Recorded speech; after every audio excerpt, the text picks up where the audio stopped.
Yesterday. Tick-tock, time to rock. Clicking it live with the squeaky flow. We'll knock you down like a domino. In rehab, they taught me how to sew. Now I'm making sweaters like a seasoned pro ho. Wait, are we live? You heard Tick-tock, time to rock, didn't you? Oh, now everybody heard me sing the Beatles, which is just embarrassing. What were you singing? Yesterday by the Beatles. Yesterday. Which is very embarrassing because who really listens to the Beatles? You know, seriously. Everybody only listens to them. Ironic. Worst band in history. Terrible hair. Anyway, what's up, man? How you doing? I've listed the greatest songwriters of all time. It's interesting. In the top 5, you do have 2 Beatles who are on the top 5 list of the greatest songwriters of all time. But at number 1, we have the Apostate Prophet. That's true. That is true. I mean, you have to say. I mean, it is what it is. You know. Yeah. How many Zoot songs did the Beatles come up with? 0. AP's got like 12 of them. Yeah. Like 4, but 12.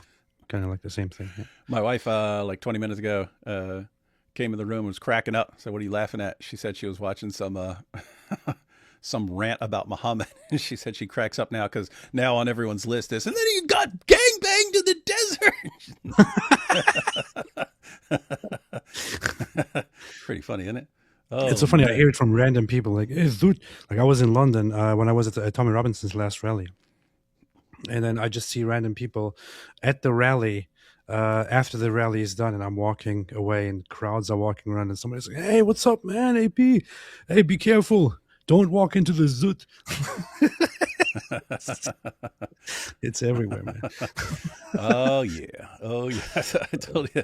I think I mentioned before. Someone said that he was in church and his pastor misspoke at some point, and he said zoot instead of something else, and he said, then the pastor started giggling, and he was like, "Oh, my pastor knows. My pastor knows."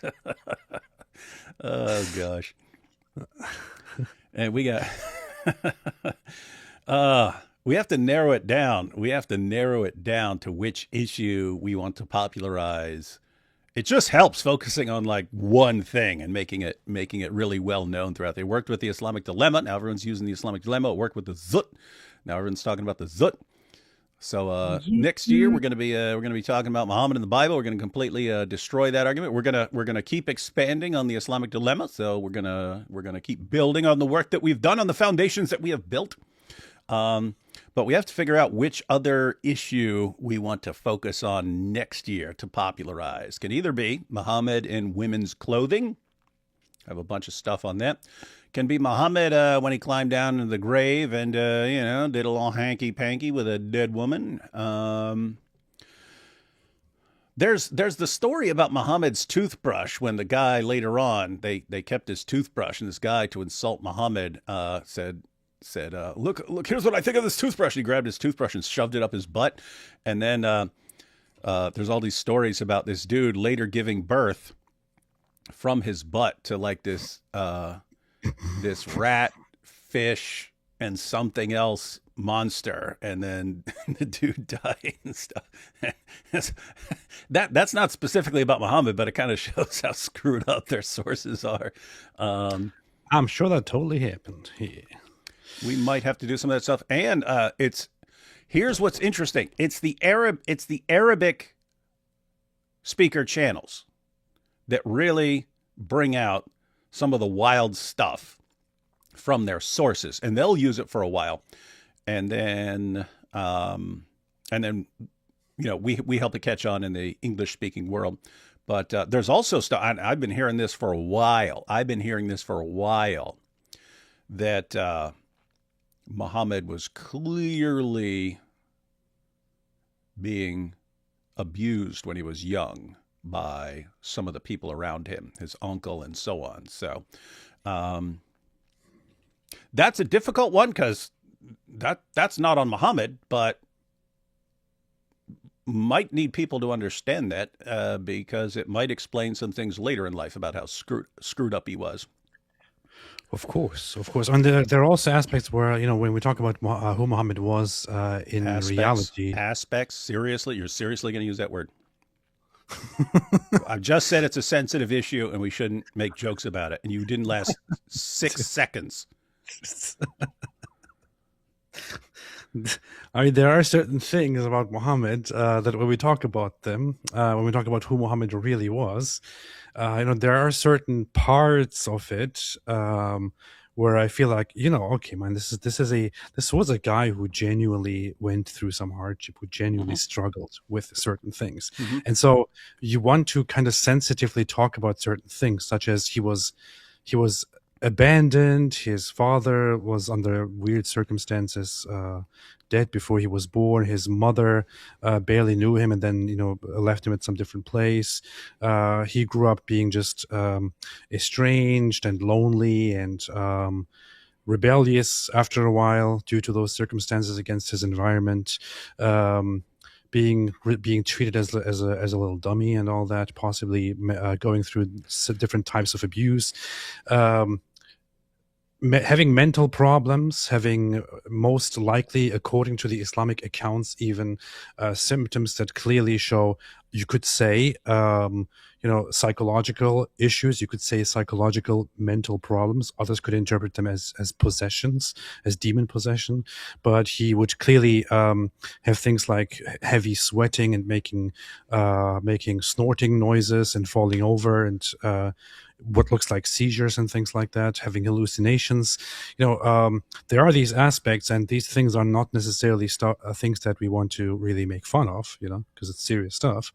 But you have to talk about them somehow to explain that some of those things may have led to the sick person that Muhammad was and the sick religion that he created. Yeah, I think I'll finish that Psychology of Muhammad. This was years ago. I mean, you're talking like maybe 10 years ago that I started my Psychology of Muhammad series, and it was planned to be 5 videos, and I made the first 3, and I just never got around to making the last 2. But now I think I want to make it like one long video and have just everything in one video. But I'll probably do that first, and then can expand upon that later by bringing in some of the stuff that the Arabic channels have been bringing up about Muhammad and the other stuff he went through when he was young. Because I was just focused on actual, like legit psychological research and stuff about someone who went through that much trauma by the time he was like 8 years old. Just one thing, he lost everyone, every close relationship he had for the first 8 years of his life. Everyone died. Well, everyone died or abandoned him. Everyone. And it was like, the Bedouins that he was sent to live with, they concluded that he's demon possessed and stuff like that. And then, but yeah, his dad died before he was born. His mom died, and his grandfather took care of him. And then his grandfather died, and then his uncle took over, and uncle apparently was doing some other stuff with him, which is really, really screwed up. Hey, someone remind me, this 6'7". I still don't know what it's about, but kids keep going around saying it, and then adults, because kids are saying it, keep saying it. But even my youngest, who's 7 years old, I said something about 6 one day, and he goes 6'7", 6'7", and he's like a 7-year-old. So I know this is everywhere. But guys, remind me, like maybe after a week into, because I got a bunch of stuff to do right now, but maybe a week into January, remind me to make a video, just something like 6'7" Aisha. 6'7" Aisha. What if I made a short video discussing whether Aisha was 6 or 7? Because that's where there's a dispute. There's no dispute in the Muslim source that she was 9 when Muhammad consummated the marriage, although we're about to hear from Imam Tawhidi on that issue. So I don't know what he's going to say. I'm assuming he's going to deny it. But imagine if we had a short video on the dispute about Aisha being 6 or 7 when Muhammad married her. No dispute about the 9, but 6 or 7. You find a bunch of passages saying she was 6 when Muhammad married her, a bunch of passages saying she was 7 when Muhammad married her. Imagine if we had a nice short video and people made it known. Ooh, what if we got this all over TikTok? That'd be nice. And then all the young people, when people start going 6, 7, they're like, oh yeah, what about Aisha? And they bring it up, man. Gosh, can you imagine? I think the meme is already dead, so you're too late for that. I don't know what planet you're on. The meme is alive and well. The meme It's literally dead. The meme is alive and well. I just saw a cool super chat here a second ago. Let's just go through these first couple and then jump into this. So, guys, we're going to cover PBD. This is by request. A bunch of people asked about Imam Tawhidi. Now, I interviewed Imam Tawhidi in Washington, D.C. Years ago. Just asked, how he interprets various things. Got his. We weren't arguing or debating and so on. People are like, why didn't you blast him? Like, I'm interested in hearing his perspective. And there are actual believers. You have people who just lie about Islam. You have the people who are saying things that go against the grain of what we're familiar with, but they're sincere. My impression of Imam, and I'll go ahead and say it, and I'll say it again here when we start watching the podcast, but my sort of quick litmus test is, what do you complain about most? What are you targeting? So take a group like CARE. They say, oh, Islam's a religion of peace. People are misrepresenting Islam. When you look at how they react to news of like a terrorist attack, they say, oh yeah, we condemn that terrorist attack. And then they focus everything on attacking people who are criticizing the terrorist attack, right? That's what they do. They say, oh yeah, CARE International condemns this latest terrorist attack, but we warn people not to use this against Islam. And then they start attacking everyone who brings it up and starts pointing out where in the Muslim sources they get this from. So when there's some horrible thing that happened, someone kills a bunch of people in the name of Allah, and your main concern is not that. Your main concern is silencing people who are criticizing it. I do not trust you. I do not believe you for a second. When your main target of your criticisms is the people who are launching terrorist attacks, and it's the grooming gangs and not the people who are exposing the grooming gangs and so on, when you are actually blasting away, not in the Zut sense, but when you're blasting away at the people who are doing horrible things, there I can actually take you seriously. I can actually take you seriously. And so with Imam Tawhidi, he's on the right side of that issue, and that he's usually exposing and condemning the people who are doing messed up stuff, and not the people who are criticizing it. So that's a good sign. But we'll see what he's got to say on the PBD podcast. I did not watch any of it. I looked at the list of topics in there, and I took the part where he's talking about like the Muslim Brotherhood in Islam. So I cut that. We're going to watch some of that. We'll see how it goes. And then there's a part where he's talking about Aisha and the 72 virgins issue and stuff like that. And so I got that. We're going to check that out. But let's take these first. So you're saying that he's a liar. That's your conclusion. That's how you interpret everything. A Muslim, you think everyone's a liar. Somebody who identifies as a Muslim comes and says something, and David is like, no, he's probably lying. Probably Taqiyya. You take someone... Guys, people, there's this thing called projection, and because all Turks are liars all day long, that's all they ever do, they assume that everyone else is a liar, like Fair them. enough. Mm-hmm. Loaves of Bread said, I'm new here. I've only watched 200 of your lives. That is pretty new. Nice. We have Dominic there. No comment, but thank you. We have also Loaves of Bread. I've always said take beer, and so do the Da'is. Oh, yeah. That's apparently not all they're taking. Just ask the Warner. He's taking a little something extra. I was taking up the butt to join the Illuminati and spread my cheeks to spread Islam. Look at this. Look, right when I said it, look at this. Famous Zut songs. A Hard Day's Night and Help. Right? You know what's funny? As soon as I said, how many Zut songs do the Beatles have? I'm like, gosh, if I just thought about some of the titles, I could probably come up with some that are related. But yeah, Asterix obviously came up with the same idea and picked two winners. Nice. Anti-Islamic Republic protests in Tehran right now. That's cool. I hope that continues. They'll probably kill him soon or something.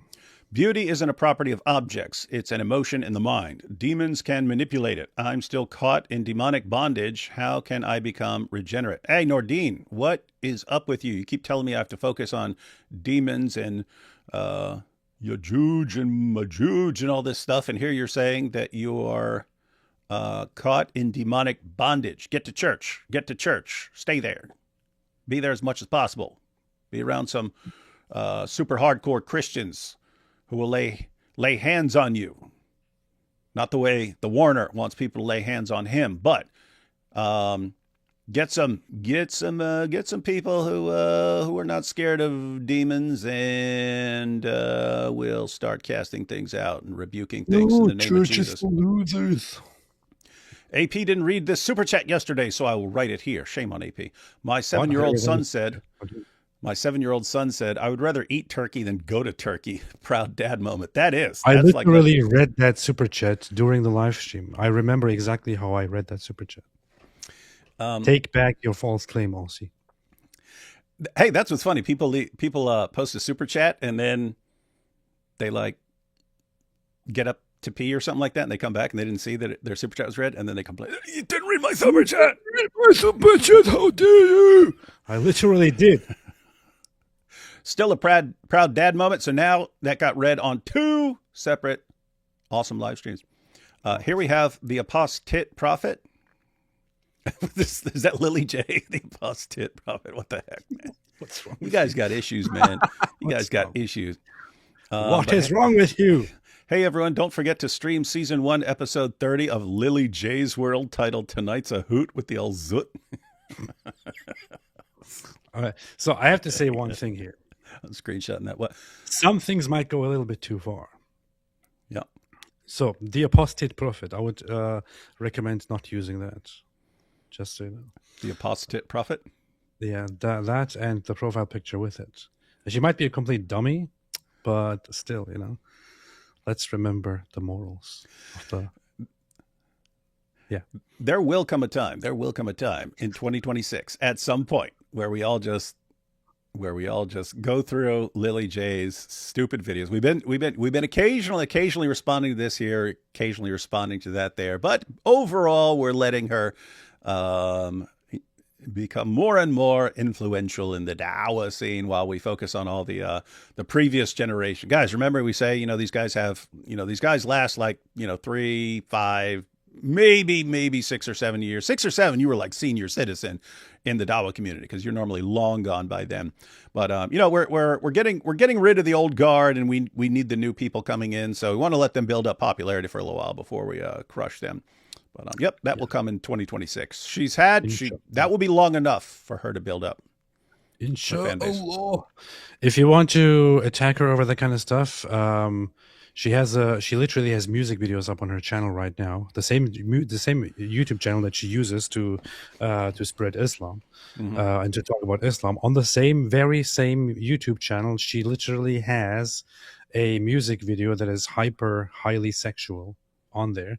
If you want to target her over that stuff, you can target her over that, which, I mean, it directly shows how ridiculous the whole situation is. Like, she has a song and a video there where she's just all about sex and body and nudity and all that. I used some clips. I used a couple of clips of that, but she's like zooming in on her boobs and butt and all this stuff, and when I posted it, people are like, and stuff. Yeah, people are like, when I posted that, Muslims said, "Oh, how dare you condemn her for something she did years ago?" It's like, she's still making money off it. It's still up there. It's not like you could take someone like on OnlyFans or something like that, and then they decide to, let's say, have a big life change.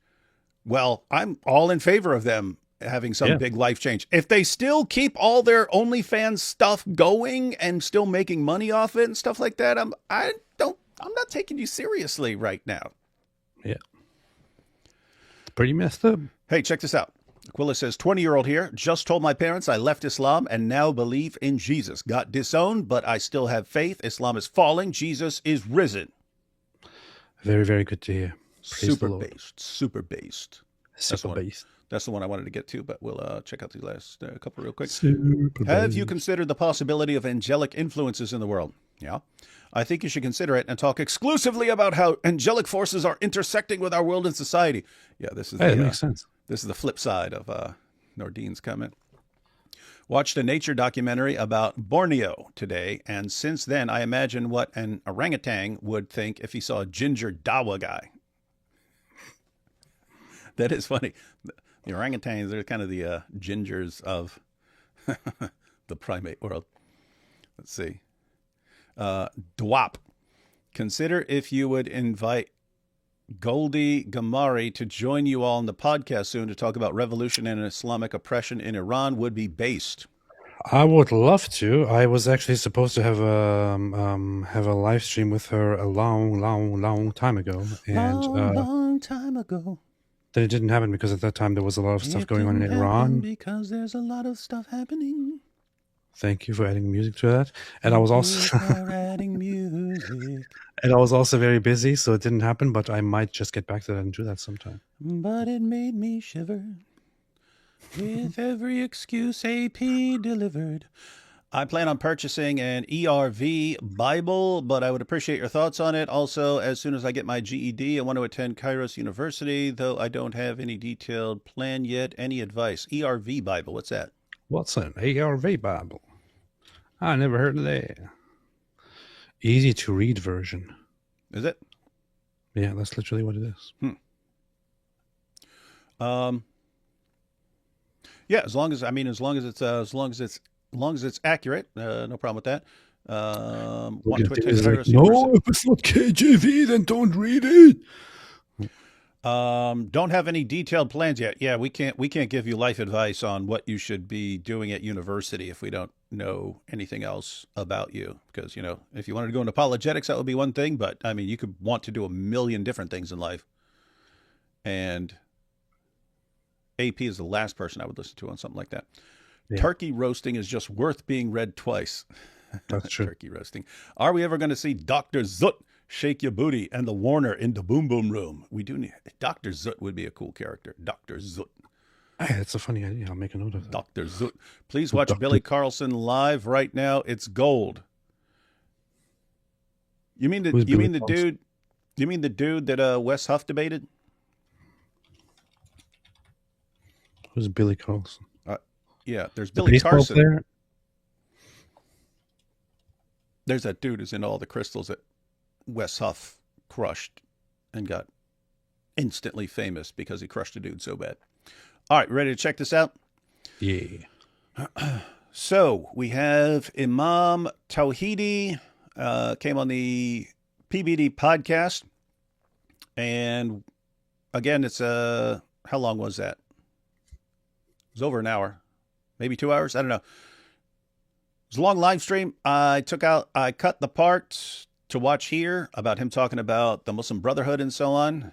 And then there's a part later, Aisha and the 72 virgins and all that stuff. We'll check these things out. So we'll watch the Muslim Brotherhood part until we've seen all we need to see, and then we'll go on to the Aisha section. So let's go ahead and check this People out. actually waste their time with this kind of stuff, man. I just checked out Billy Carson live stream. He's live right now. He has 1.2 million subscribers, and like 300 people are watching.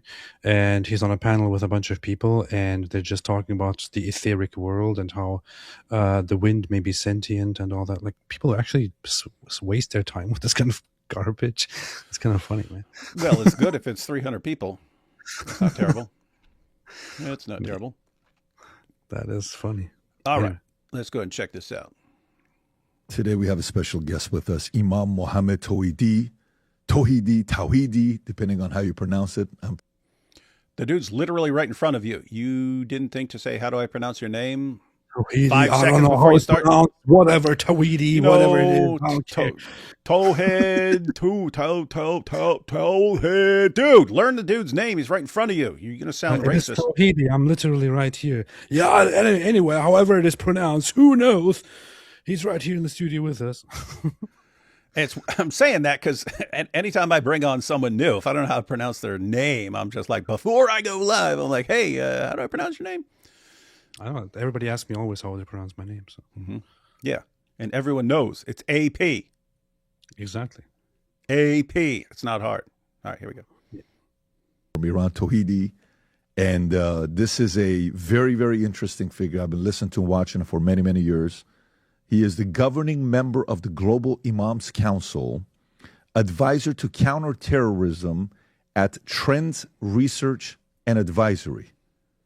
Imam Tawhidi, it's great to have you on the podcast. Delighted to be here. Thank you for having me. Anytime. Okay, so... Anytime. There's a lot of topics I want to go through, but before we get started, if you don't mind, take a minute and maybe share your background before we get into the questions, so the audience knows. Sure. Yeah, that's cool. I took everything up to the Muslim Brotherhood section, but this would be cool to get his background. My name is Mohammed Tawhidi. I'm a third-generation Imam. I am an ordained Islamic cleric. I was ordained in the holy city of Qom in Iran, which you're familiar with. Mm-hmm. And I'm a Australian citizen. I currently reside in North America. And I also have extensive travel in the Middle East with a focus on the UAE. I specialize in Islamic law. And my faith, for those wondering, I am a Orthodox Shia Muslim. Shia. Orthodox is not an Islamic term, but it is the closest for the listener to understand that I am not a reformist in any way. I believe in reform of societies, reform that does not involve change of religion. So I want religion to remain what God revealed it as and not man-made. That's interesting. I'm sure he told me some of that. I just my memory sucks. So even if he told me a bunch of this, I will have forgotten it by now. So this will be a lot of new information to me. But interesting. So he's Shia Muslim. Shia. That will make sense if he's going to reject the age of Aisha, because we normally go to Sunni sources for that. Because man-made is not accepted within Islam. Okay, so the current population of Islam is what? 1.7, 1.8, 1.9 billion? Climbing up to 2 billion. Climbing up to 2 billion. Okay. How many people of the Muslim Islamic community, how many of them view things the way you do? I've heard you say about this before. It's not a big percentage of people. But for you, a lot of people call you the Imam of Peace. I think your handle is even Imam of Peace. You may even call yourself Imam of Peace, right? And there's always a confusion between this is the religion of peace, but we saw what happened on 9/11. This is religion of peace, but we saw what happened with Hamas and Israel. This is the religion of peace, but we saw what happened in Australia just recently. This is the religion of peace, but to me, you seem pretty peaceful. To me, you give me the vibes that you actually are trying to pursue peace. However, of the 1.9 billion, give or take close to 2 billion, how many of them think the way you do? David, pause. I already did. I already paused, man. Before he answers it, how many do you think like Imam Tawhidi?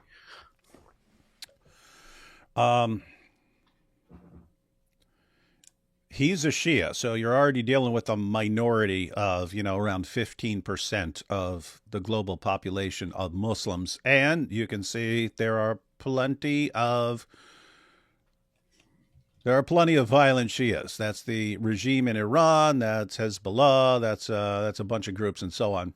So I would think tiny percentage. Although, with that said, you do have plenty of Muslims out there who are just living their lives and aren't plotting to violently subjugate the world. So they could kind of agree with him in that sense. As far as like his specific views, I would assume tiny minority. And that's kind of the issue, man. It's like, here's the thing. It's like, suppose hypothetically that Imam Tawhidi is completely correct in all of his interpretations. I'd like to ask, what exactly is the difference? What's the difference, ladies and gentlemen, practically speaking? In other words, how it actually impacts us. What's the difference, practically speaking, between a religion that says, fight those who do not believe, and it means exactly what it says, and a religion that says, fight those who do not believe, and doesn't really mean it, means something else, but it just sounds like it means it, and therefore most people think it means it. Like, what, practically speaking, what's the difference? In fact, I'll go ahead and say the second one seems more dangerous to me. If the religion said it, and really meant it, and everyone followed it, everyone knew it, and everyone followed it, then I think, we would say, oh, that is clearly a danger. We can all be united against this danger. If it's just, you've got a God who can't say what he means, and he just starts blurting out all these calls for violence and child marriage and all this stuff, and he doesn't even mean it. And a bunch of his followers don't think that he means it and thinks that he means the opposite of what he says and so on, then you're going to end up with this endless mixture of super nice, friendly people who, he doesn't really mean that, and all these people who are going out slaughtering people. In other words, they're both really bad. They're both really, really bad situations. So, yeah, if Islam is really peaceful, but only a few people can actually figure out why it's peaceful, it doesn't seem any better to me. Yeah, I would say that probably approximately one person agrees with Imam Tawhidi, and that's Imam Tawhidi himself. We'll see. Maybe he's going to convince us. No, among Muslims. Oh yeah, but he might convince us. Right. So and then we can be Muslims. I am a follower of my religion. And to break it down in such a simple way, I don't think it would be fair for the religion itself or for its adherents, or for countries like the UAE, Bahrain, who are working very hard to establish peace and harmony, or their populations. So the distinction we need to make is between Islam and Islamism. Islam as a religion and Islamism as a contemporary political ideology that uses Islam to gain power.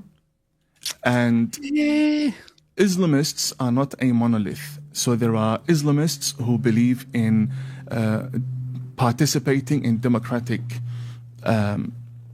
principles. You'll find them running for Congress. Mm-hmm. And you have those who will simply engage in jihad, and jihad can be categorized in many, many ways. And I mean violent jihad. So he said there are Islamists who run for Congress, right? Think he's thinking of some in particular? Like Ilhan Omar, Rashida Tlaib. It does sound pretty racist when you say it like that, but I don't know what he means. No. Look, I'm the only one who could be called racist here. You can't because you're Turkish. He can't because he's Iranian. PBD can't because he's Assyrian. That's true. I mean the struggle of the self against one's desires. Mm-hmm. No, I mean going into a society and changing it, going into a community and hijacking their values, and then preventing the host community from enjoying those values, free speech, freedom of religion, expression, and so on. So I would advise that we need to separate, we need to draw a fine line between the Muslim Brotherhood that was in the West first and the Muslims who came afterwards, who just want to lead a normal life. We definitely need to draw a line to have a distinction between Muslims who just want to live normal lives and people who want to take over society. But what if I don't want to draw a line? Yeah, so he's saying draw a line between Muslims. I agree completely. I always have. But the idea that Islam is distinct from what these guys want, I have to say, well, he's a Shia, so they've got different sources and stuff, but the Sunni sources are pretty darn clear. I think the Quran is pretty clear too. But anyway, maybe we'll get some of his interpretations here. I don't want to draw the line. And the thing is... definitely not a Diddy line. Yeah, exactly. That's the problem with drawing lines. The Shia issue is actually might even make things worse, because throughout the history of Islam, Shia have not been necessarily the kindest and the nicest and the most peaceful. They initiated throughout much of Islam's history a lot of violent conflict as well. And you could say that so they were under Sunni oppression, but they themselves were also quite as violent. And over the last decades, Shia groups and the Shia leadership and Shia people have been engaged in a lot of violence, in a lot of inter-religious violence and inter-Islamic violence. One of the most violent, one of the most oppressive governments we have today is actually the main leader of the largest Shia group that exists, which is the Twelver Shia group. That is the government of Iran. The Iraqi Shia are also quite bad. In Lebanon, the Shia are quite bad. So the Shia doesn't really mean, oh, they're Shia. Sunnis are known for all the bad stuff and all that. No, Shia are also known for the very bad stuff. And their sources are also very, very much wretched and bad. Yeah, that's, I studied, I read some of Al-Kafi. That's like their Bukhari. For a debate a long time ago, and I noticed that it didn't sound much better. But you do have different groups within Shia Islam, so I don't know what his particular what sources he goes to and so on. But maybe he'll share some of that, and I'd be interested in how he's interpreting certain like Quran verses and so on. So there is no percentage that I can give you because we're not talking about the same issue. We're talking about a group of people who have hijacked a religion. And those people need to be understood because in Arabic we say "khotab saf al-istikan," which means you're stirring beside the pot or beside the cup. We need to stir in the cup in order to get the flavor of the sugar we put in it. So that's exactly what the extremists want to do. Don't let the Warner catch on to that saying. The extremist doesn't tell you he's an extremist, and the Islamist doesn't. Don't put your spoon in beside the cup. Put it in. You get all the sweetness. So Imam Tawhidi. So there are some Shia sects and Shia groups, such as the Ismailis, which are known to be quite peaceful and reformist and all that. But Tawhidi is not one of those. So he's actually part of the 12er Shia, which are. But he wouldn't agree with the. Oh, he's 12er?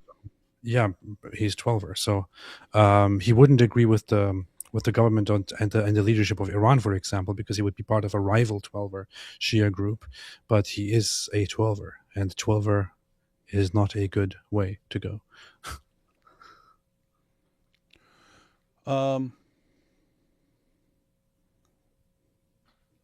I'll save this. Pretty sure he is 12er, but if anybody knows any other info, correct me. But pretty sure that's what he told me, and pretty sure that's the general. Wait, let me check. All right. They tell you he's an Islamist. They tell you we're Muslim. Osama bin Laden, for example, many people do not know he was a member of the Muslim Brotherhood. Al-Qaeda came from the Muslim Brotherhood. ISIS came from the Muslim Brotherhood. Hamas is the paramilitary wing of the Muslim Brotherhood. This is not Sunni Islam. This is an organization with its own charter. It's not Sunni Islam? What's the Muslim Brother... AP, what's the Muslim Brotherhood advocating that is not just mainstream Sunni Islam drawn from Sunni Islam sources? The Muslim Brotherhood is pure, full-blown Sunni Islam. That's what I mean. If you read the Quran and the Sunni Hadith and their tafsir and so on, and you said, what kind of organization should we form? I think it would be eerily similar to the Muslim Brotherhood.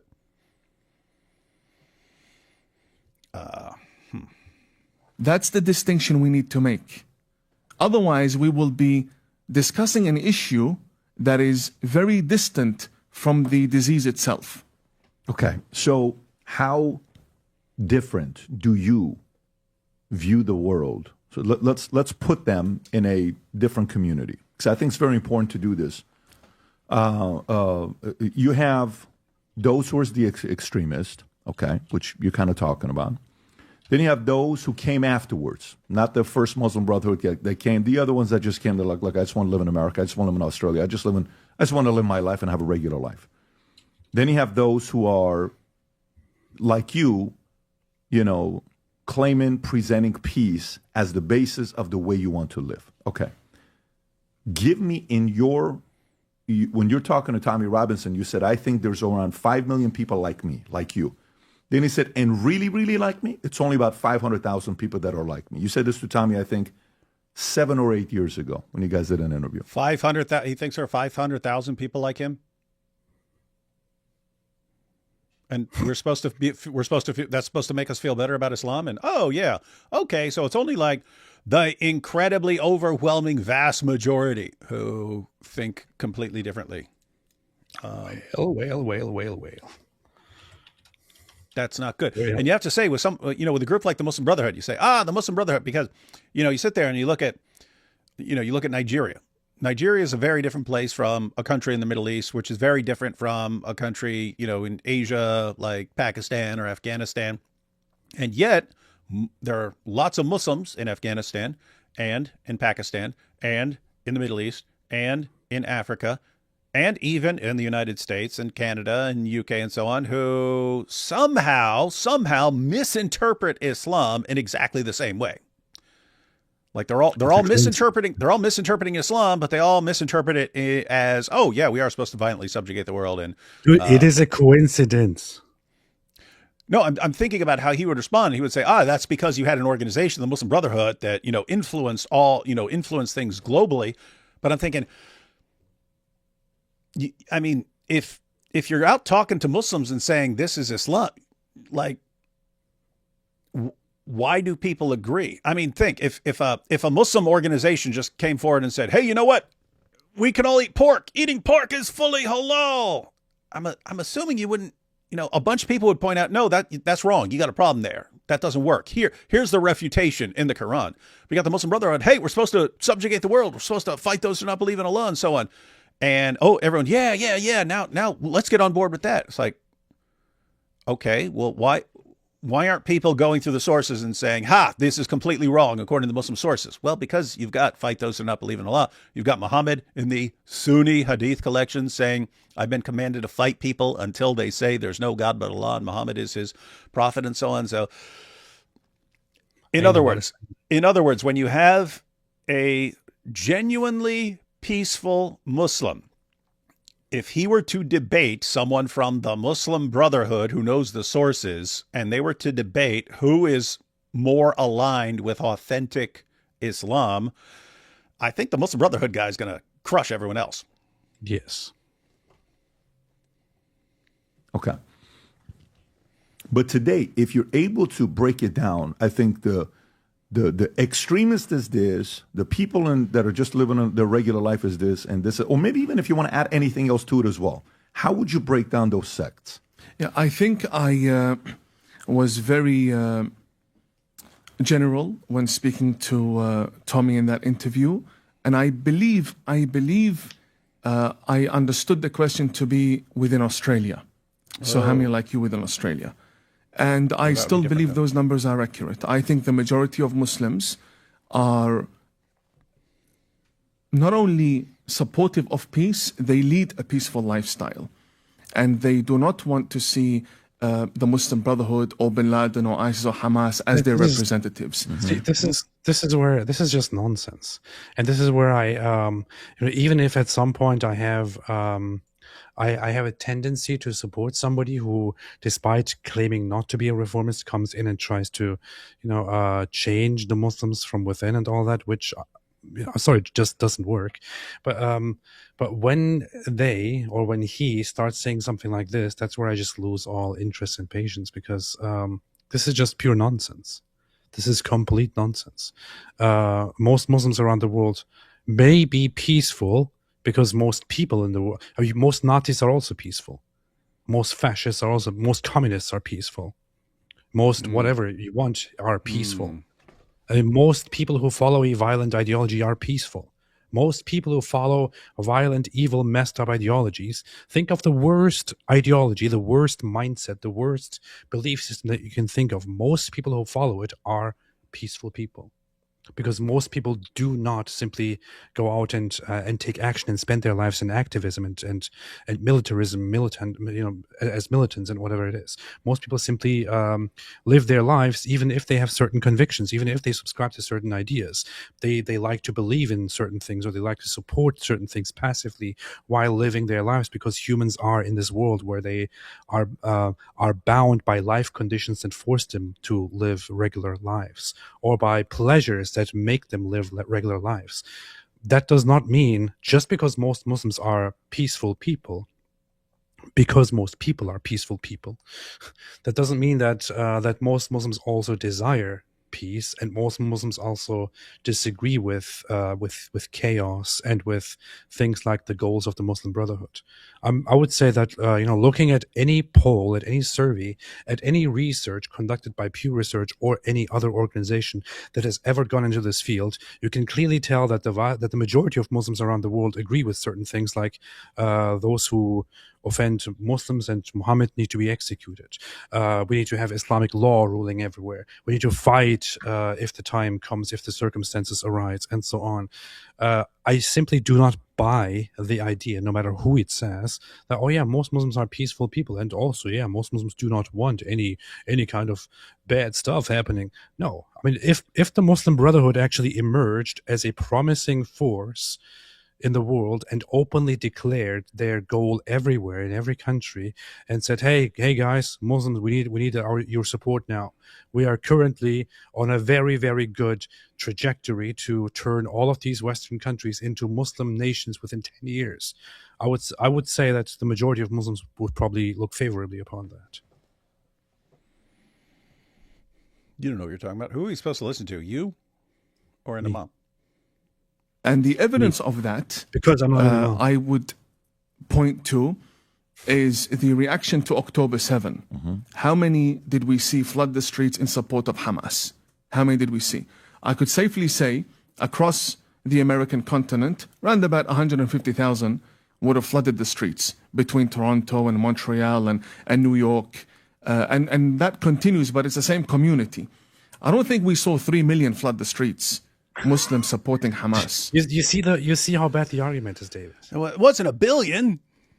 You see how bad the argument is. Just because not every Muslim or the vast majority of Muslims went out to support Hamas, but only small minorities went out to support them, that means that most Muslims do not support Hamas, for example. You see how poor the argument is, right? It's not a very good argument. I mean, think. You're trying to be nice, but it's a horrible argument. Yeah, it's pretty bad. I mean, think. Even if we said only the people who went out actually have these bad ideas, and not, oh yeah, there are a bunch more people who have the bad ideas who just don't want to make it known and don't want their pictures all over the place for what they actually support. It's always weird to say, oh, let's say it's only 150,000 who are openly supporting Hamas. 150,000 people? Isn't that like more than there are like actual people in Hamas? How many people do you think are actually in there? If 150,000 people go out to support Hamas, that would mean we have to begin locking up or deporting those 150,000 people, and by extension, anybody who agrees with them in some form. And you will quickly end up arresting the majority of the Muslim population and deporting them, because most Muslims support Hamas. Sir Cardinal here, just wanted to point this out. What do you think about Nux Taku checking out Islamic lore? Oh, that's been super awesome. Nice. That's been one of the highlights of December. I watched 3 of his videos. He reacted to the Ramadan video. Would have been a little more relevant, right before Ramadan, but still super cool. And it was funny. He was going, what? I thought they were actually fasting. This is what they're doing? And so he's super funny when he's reacting to stuff. He reacted to that. He just reacted to, I think I've seen 4. He just reacted to the Islamic dilemma. I shared that one. He reacted to Muhammad's death, Muhammad getting killed by a Jewish woman. And it's funny because he was familiar with the Khaybar, Khaybar chant and stuff like this. And then he found out who killed Muhammad and so on. And I think he reacted to, then he reacted to the Zut video as well. So it's super awesome. And he reacts to what his fans tell him to react to. So they keep sending this stuff. And yeah, it's funny. So yeah, guys, check out Nux Taku's channel. Not sure how to pronounce that. Taku. But yep, super cool, super funny stuff. So here's one little glimpse into things. In 2024 March, Pew Research held a survey across America and asked different people what they think about the conflict between Israel and Hamas. and whether they think that the October 7 terrorist attack was justified or not. Of course, the majority of Americans say that it was not justified, that it's horrible and all that. 66% plus 7% say it was unacceptable the way they conducted the terrorist attack. However, here is the issue. The question comes, and the people are asked whether they agree that Hamas's reasoning for October 7 is justified or not. Almost every religious group in America vastly disagrees that they are justified in their behavior. Muslims, 49% say Hamas's reason for fighting Israel are valid. 22% say not valid. 28% say no, not sure. Sorry, this just debunks. And this is just a tiny glimpse, but it just debunks anything Imam Tawhidi says. Yeah, that sounds like a disturbing statistic. So maybe Patrick's going to bring up some of that. That did not happen. And that turns into a policy question. Until when is the White House and parliaments around the world going to allow the Muslim Brotherhood to be the face of the Muslim community? Because that's exactly what it is.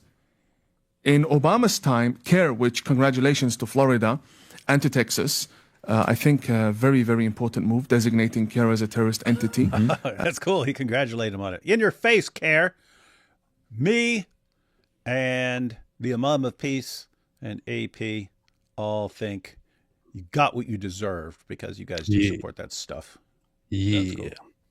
Cool. Which they're being sued right now, by the way. I don't know if you saw that. If there's anything we could do as experts on Islam and on counterterrorism to support the state of Florida against CARE and Texas against CARE, please reach out. I'll say this.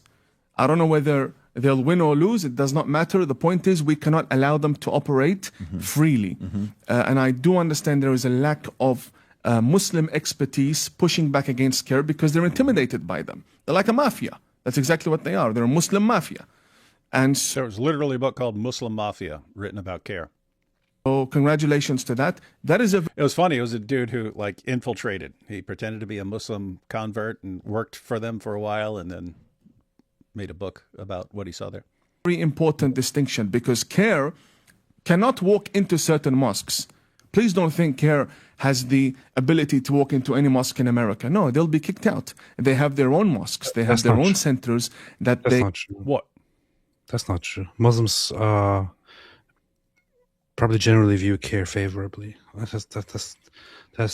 don't believe that is in any way true. I mean, No, that's if CARE walks into any mosque, they will beat them up and say, get out of here, CARE. You support terrorists. Get out of here. It's like a ghetto.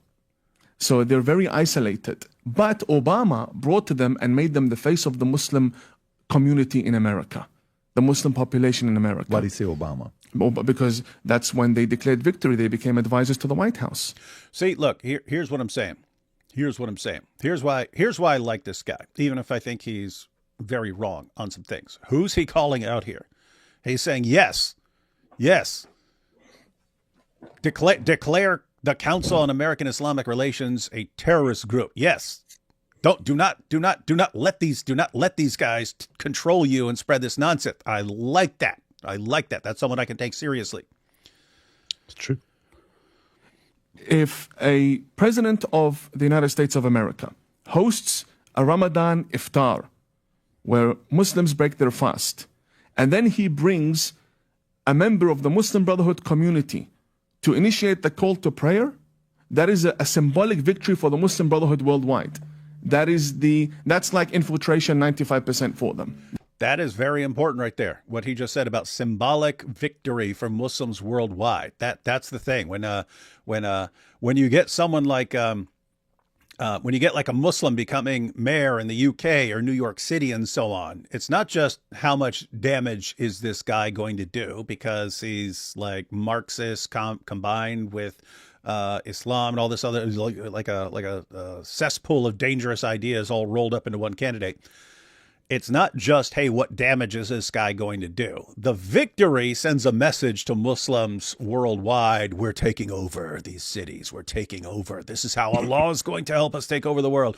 Yes, we lost our caliphate. Yes, we can't hope to win a physical confrontation with the unbelievers, but maybe this is how Allah is taking over the world for us.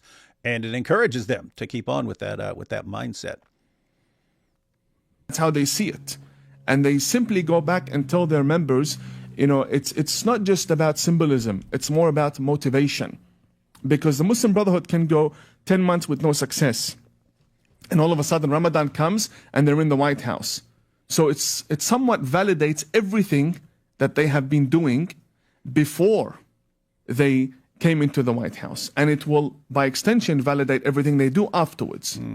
Okay, so fair, smart. Which He's is smart, man. celebration. Totally get it. That's a big deal. I also think Mamdani winning New York City is also a big victory because they're taking over the financial capital of the world. That's exactly what I just said. I guess great minds think alike, PBD. You watched massive. that. You watched that, didn't you? I did not, but they thought the same thing I did. Validation when Mamdani won. But again, let's go back to it. So you're saying when you saw October 7th happen, how many people did you see worldwide or in the streets? Canada, U.S., 150,000. Fair. We can debate that number and we can fact check that number. Whatever. Worldwide, I think it's more. Okay, so it's a massive number that happened worldwide, but that's not Worldwide, okay. Maybe 1 million, but hey, what do you got to worry about? the question I'm asking. I'm going to come back to the comment you made about this, but this is the question I'm asking. What percentage, we've seen the numbers, but according to you, this is your world. You're studying anything and every article that comes out. When I was in the insurance space for 20 years, any article that came out on the insurance space, I have to read it because it's my world. So this is your world. What percentage of Muslims around the world would be seen as extremists? Sunni, Shia, doesn't matter. What percentage would you say as extremist? I do not believe I could give you a percentage because it would need to be based on studies on this issue. And I am unaware of a study that presents it in this manner. But I can tell you this. The UAE, how about we speak on a very realistic level so I can actually answer your question in a different way? I might not be able to give you a percentage, but I want to give you an honest answer. Decisions in the Muslim world happen where? They happen in Riyadh, in Saudi Arabia, they happen in Mecca, and they happen in Abu Dhabi, the UAE. They don't happen in Tehran, and they don't happen anywhere else. This is important.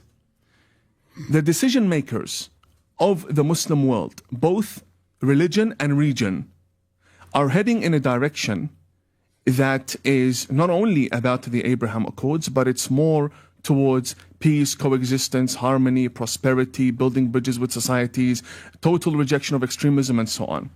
Hey, I have to say, you have noticed that, right? You've got, you've got the sheikhs and imams, and you've got the dawah guys, and they're all yelling, we're going to take over the world. Islam will take over the world. But you do have, as far as like, a lot of the political leaders in the Muslim world are like, "Hey, we need to modernize," and they don't put up with these guys. I mean, they don't put up with the Muslim Brotherhood in some of these countries. They'll crush them. Like they don't allow an imam to be calling for taking over the world and hey, we have to subjugate this government and take over and by the way, you could say it's just self-interest, right? Because if you're the leader of a Gulf state, you don't want guys in your own country talking about subjugating the world because you're going to be the first one they want to take over, right? They want to take over your country and then take over the world and so on. So it could just be self-interest. We're not putting up with these guys at all. But I do notice that you have a lot of leaders over there who are even like, yeah, let's get along, man. Let's get along with the U.S. Let's get along with Israel. Let's all get along. Hey, I actually found the percentage of people who support Hamas, who view Hamas favorably, according to the same Pew Research in America from last year. So the discussion and the point that Imam Tawhidi made was that very few people came out to support October 7, so most people do not support Hamas. So here is I will say, according to this statistic, most Muslims do not support Hamas. However, here are the numbers. So the question is, according to Pew Research, do you view Hamas, which controls Gaza, unfavorably or favorably? 58% of Muslims say unfavorably. 37% of Muslims say favorably. See, so they're a minority. What's the problem?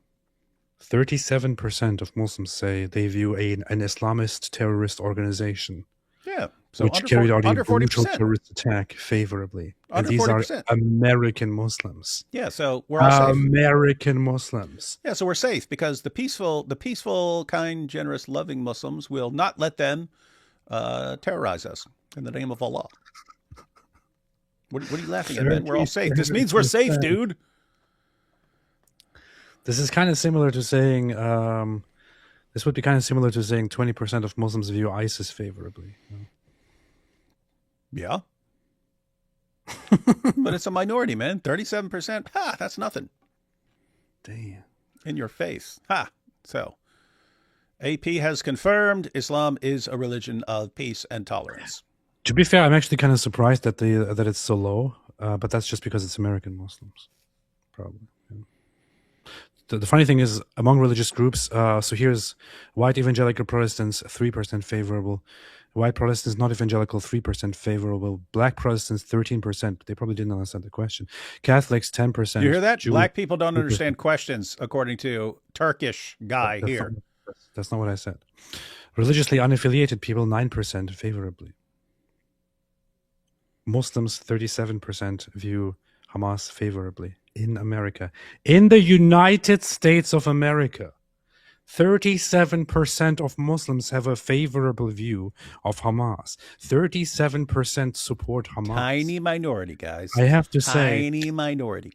It is time for Americans to not be stupid like Europeans. It is time for Americans to wake up, stop the influx, stop the growth, stop the rise of Islam, and take measured, reasonable steps to put a clear-cut hold and a stop and a barrier to the growth of Islam in this country, and to prioritize the deportation of any group and anybody who holds remotely so-called radical views among Muslims.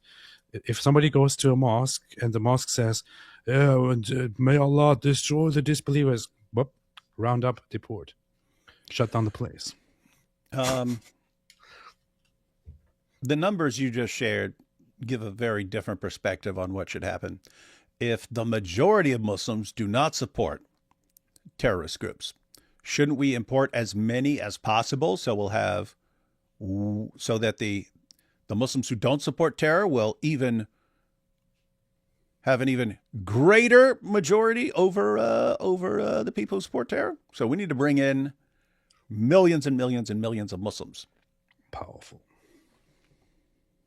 That is a massive society, because it's not only about numbers. If we're talking numbers, then we have to go to Indonesia, because they have the largest Muslim population per country. And they're 98%, 98%, 92%, something like. They're massive. So they don't make decisions for the Muslim world. It happens in Saudi Arabia.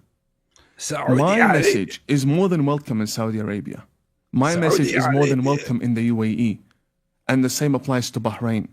I'm not saying it's not welcome in Indonesia. No, it is. But there are decision makers in the Muslim world.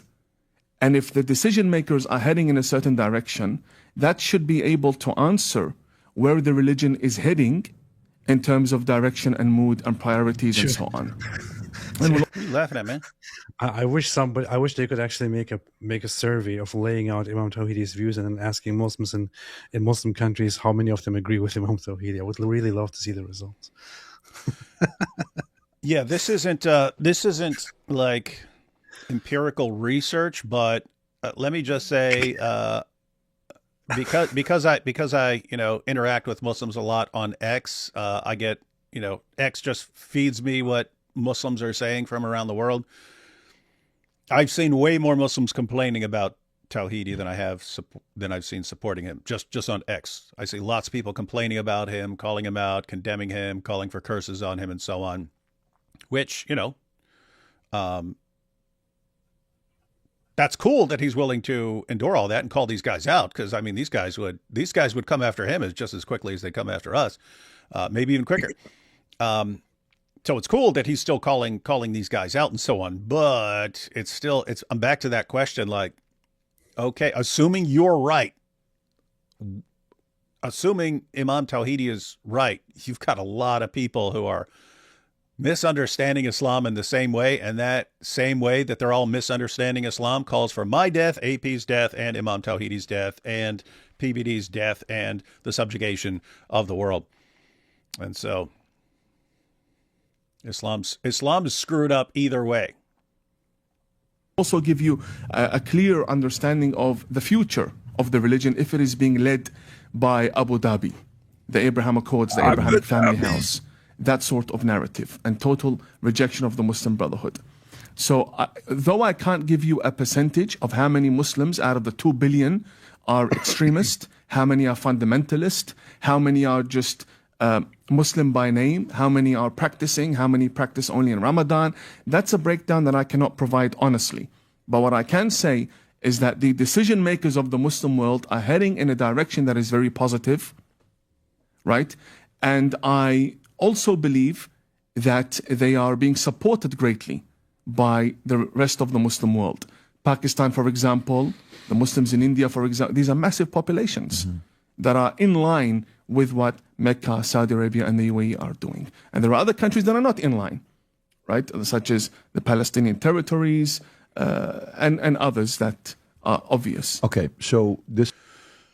Pause it there. We've been through most of this about this Muslim Brotherhood clip. We'll watch a little bit more, and then we'll check out what he says about Aisha. Take a few super chats real quick so that we don't get behind here. Not in the Illuminati sense. Hello, David. I'm an author, self-published 4 books on Amazon. I'd love to write a biography of you and interview you for research. At the moment, I'm on the dole. Would rather live off David Wood book royalties than benefits. Could we arrange this? No.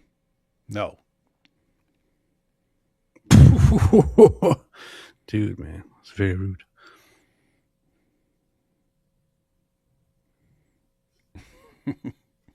Yeah, I don't want anyone writing a biography about me. Just so you know, I started one about myself. I don't know when that'll come out, but yeah. David, normal humans say, thank you, I really appreciate the offer, but I would not like to do that. Yeah, what he said. I've had people like, hey, we want to make a documentary about it. And I'm like, no. I mean, I can't stop people from going and making videos about me or anything like that. And I wouldn't want to, but I don't want to be part of such things. It's funny, like years ago when I made my testimony video is because, everyone's tell us why and stuff. And I was like, okay, I'll just make one video about it. And then I won't have to talk about it ever again. And anyone who asks, I can say, look, I already made a video about it. But then people still talk about it and ask me stuff. Tikanis, how do we know the number of magi? We don't. It doesn't say. It became common just to say there were 3 of them and so on, but it doesn't actually give the number. Really? It never specifies it? That's kind of funny. Never thought about it. Did Diddy Claus go to your houses for Christmas? No, think he was at the Warner for a very Merry Christmas. 2026 will be an awesome year for us in Australia. Islam taking huge L's, and we have a lot in the works. Cool. Might be dangerous, but will be awesome. That is cool. Oh, and we're kind of on different sides of the world, Aussie, but we'll definitely be doing our part over here to help out. It's a different planet, man. Not other side of the world. Shia sources indicate Aisha was 17 or 18, which is creepy, but definitely an improvement. I'd have to see that because, let me put it this way. I'd like to see a source saying she was 17 when Muhammad had sex with her, or she was 18. I have to see that because when someone says, oh, she was 17 or 18, we see that with even Sunni Muslims. They'll do it, but they'll like connect all these things together and then try to build a case, even though all the same sources all say that she was 9. As far as I'm not aware of Shia sources saying that she was 9, but if there are actual Shia sources saying clearly she was 17 or 18, send those to me if you can. I'd be interested in that, and I'll give credit where it's due. I would say they have a morally better view of this particular issue. But you'd still have the problem of over 200 Sunni sources saying that she was 9, especially when, 85% of Muslims follow those sources and therefore think that's cool. When are we getting a collab with Tal Oran, taking a small boat from Calais to immigrate into the United Kingdom? Have a sit down with Tommy afterwards. That's apparently the only way I'd get into the UK. When I'm getting a collab with Tal Oran, I already have something with him. It's in the works. Trip? Yeah, it's in the works. Oh, good. Maybe we'll get that by 2029. Oh, yeah, possibly. I would give up my Warner if PBD just randomly bring up the Night of Al-Zut mid-conversation. That would be legend status. Anyone who does that. Now, there's this video that's been going around, multiple videos actually, about Muhammad and the men of Al-Zut. What's your perspective? Very cool. Who's better, Imam of Peace or Pastor of Nerds? Oh, Imam of Peace all day long. No question. Prophet Dawood, Al-Zut fear him. Friendly reminder to watch the JP Sears proof that Candace is a man. Yeah, I just looked for that on his... Hang on, I just looked Awaken with JP. How long ago was that? Because I'm on his YouTube channel now. What to get her so she doesn't get mad. That's Christmas video, most boring couple ever. Applying to MK Ultra, Michigan football coach, you're a trillionaire, you're a trash news update genius that still... I don't see anything within the last couple months about Candace being a man. I see a video. Candace solves Kirk's assassination mystery. Was this somewhere else? Was this like on Rumble or on X? Because I don't see it on his channel. Unless it's from further back than I'm aware. But yeah, I don't see it. If you know the title of the video and which platform it is on, please leave. Don't worry about a super chat. Just leave it in the comments afterwards. Just leave it in the regular comments afterwards, and I'll come back and check the comments because I would like to see that. I guess I could just go look around more afterwards, but I might forget. Let's see. 96% of the Muslims that came to the U.S. after the Muslim Brotherhood are now openly support Hamas, Iran. What does that say about the not Islamist well, we all already saw the official statistics that AP brought out. I could have made it up. Yeah, so we've concluded that only 37% of American Muslims support Hamas. So we've got nothing to fear, nothing to worry about. But maybe I made it up. I just said it here. Oh, okay. Hang on. So this is a follow-up to the Aisha issue. Says, correction, I Googled the facts and I was mistaken. Modern Shia scholars say that Aisha was 17 and 19 by dismissing Hadith saying she was 9. Before the 20th century, all Shia scholars said she was a child. Okay, this is interesting. Yeah, I still just got to do it one day. Look at what the Shia sources say. PBD convinced me to convert to Jehovah. This was a big chunk of my check. It's going to be a serious project, but intend to mention Zut. How could I not? Your Zut meme central. Now, if you want a book, make a love story about Muhammad and the men of Al-Zut. That will just do well. This is a good time for it. It's all there. This steamy romance in the 7th century in the hot deserts of Arabia. Rendezvous with Zut. The desert rendezvous. Wie kann ich als Christ den Koran richtig studieren? Sollte ich vielleicht sogar Arabisch lernen? That depends. No, I wouldn't recommend it. Yeah, that depends. That depends on how far you want to go. If you want to become like a scholar or something like that, if you want to become you want to go and become a scholar, that would definitely help. If you just want to learn the Quran to expose Islam, you don't need to go that far. Like I expose Islam and, I know a couple words, but that's enough. Imam of Peace equals Iranian grifter. He never speaks Persian because he knows Iranians would call out his lies. He was booed out of Masa Amini event by Iranians in Toronto. He's fooled a lot of people. Very rude. I don't know. He seems pretty base. The Muslims in Australia, are they peaceful because they are peaceful or because they are in a country that have rules and not a Muslim country? That's a question. And guess what? It would be a mixture, right? So if you just say, hey, I don't know what a percentage is. Let's suppose 90% are peaceful and not going out and being violent and so on. Are they actually like long-term, forever peaceful? Or is it, hey, we're a minority right now, so we're supposed to be peaceful in situations where we can't actually subjugate the world? Regarding the famous Nasheed of Salil as-Sawarem, clashing of the swords, could a new meaning be seen in it in light of the Zut facts? Clashing of the swords. Did you catch that? Yeah. Mm-hmm. The clashing of the swords could be a subtle reference to al-Zut. How many Muslim protest for the victims of October 7th? Oh, how many Jews protested for Palestinians? Many. 0. So how many Muslims protested? 0. How many Jews protested for Palestinians? Many. That's the difference. Yep. It is. Even if he means well, he's effectively adding to the problem, in my opinion. Do you think he believes what he's saying? No, that's the issue for me. I do think he believes what he's saying.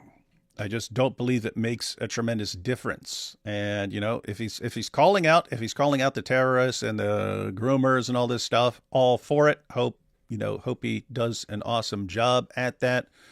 But if the people who are spreading Islam have a completely different view, that peaceful guy doesn't make a huge difference in what kind of danger the world is in because of Islam. Nukes also reacted to Ray's Why Muslims Hate Dogs. Oh, yeah. He reacted to Raymond Ibrahim's Why Muslims Hate Dogs. That's cool stuff. You see, aesthetically, I prefer the toilet paper hat to the towels. Nice. I may have been hasty in my judgment. How dare you? Someone brought up the song Zoot Suit Riot in Super Chat the other day. You should check out the band's name. Also very appropriate to Muhammad. That is. Very rude. Of course, Chunk Yogurt and the Young Turks claim there's no genocide against Christians in Nigeria. He also found a way to blame Israel for Trump's largely symbolic airstrike. Sounds exactly like Tuk Tuk and Kooky Candace. Israel made America strike Nigeria to deflect from the genocide. Netanyahu said, hey, we need to deflect attention. Go bomb Nigeria. Guys, hey, can you bomb Nigeria for a second? And Trump was like, yeah, sure, man. Guys, you need to go on PBD next and clarify things to Bet David and leave no room for any doubts. I was offered to go on doubts? PBD several months back. It wasn't PBD contacting me. It was someone who had been assigned to find someone to talk about something. And I saw it and I was just like, I think there are better people I don't even remember what the topic was, but it was something I think there are better people to talk about that than me. So no thanks. I was invited twice now by PBD. One was the last year or 2 years ago, and then nothing came out of that. And then one was at the same time that you were invited, to which I, to my knowledge, or as I remember, also said that I don't think I'm the right person to do that. So I don't know. Yeah, and I've said it before, guys. I don't have a strong desire to go on these big. I do when people ask me, like Pints with Aquinas said, hey, come on. He had AP come on, stuff like that. I'm cool doing that, but I don't like seek it out. I do. I would like to actively go on PBD podcast. You heard it just here. So I can perform a Zut song. Oh yeah, yeah. He should have an entire Zut show because that's a thing. That'd be like 1 to 2 million view podcast talking about the old Zut and the awesome art and songs that it's giving rise to. Yeah. Giving rise, not in a Zut sense, but Matt Walsh exposed most X accounts that they are injecting Israel into conservative discourse are foreign. Fuentes is propped up by Middle Eastern accounts. Do you believe that, AP? Yes. I do too. David, even in Saudi, you have Asim al-Hakim and other extremists. I believe the leaders of UAE and Qatar and Saudi and these other nations are just not real Muslims or are committing Taqiyya. Yeah, I think there's a mix. I think there are people who genuinely want to like make progress and move forward. And there are people who, this is what's in our best interest at this time. We are not able to take over the world. Therefore, let's do other stuff like Qatar. They're sitting there like buying up massive property and so on in other countries and stuff. I don't trust their intentions. Islam is not as dangerous as OnlyFans. I want to see him discuss how the Quran permits subjugation and violence, thus condoning terrorism. Yeah, we still got a little more in this Muslim Brotherhood clip. Somebody's going to address that. Just interview Mike Winger for D. Wood bio. That'd be funny.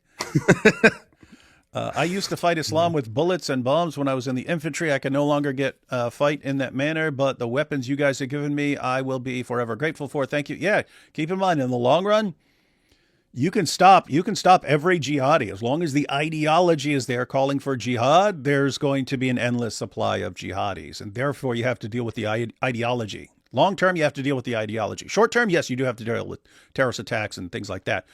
Long term, you have to destroy the ideology. And so, yep. Gwyneth here says, okay, that's fine. God bless anyway. Happy to bless you. Oh, and Gwyneth, if you're looking for book topics, I'm an endless fire hose of awesome ideas on stuff.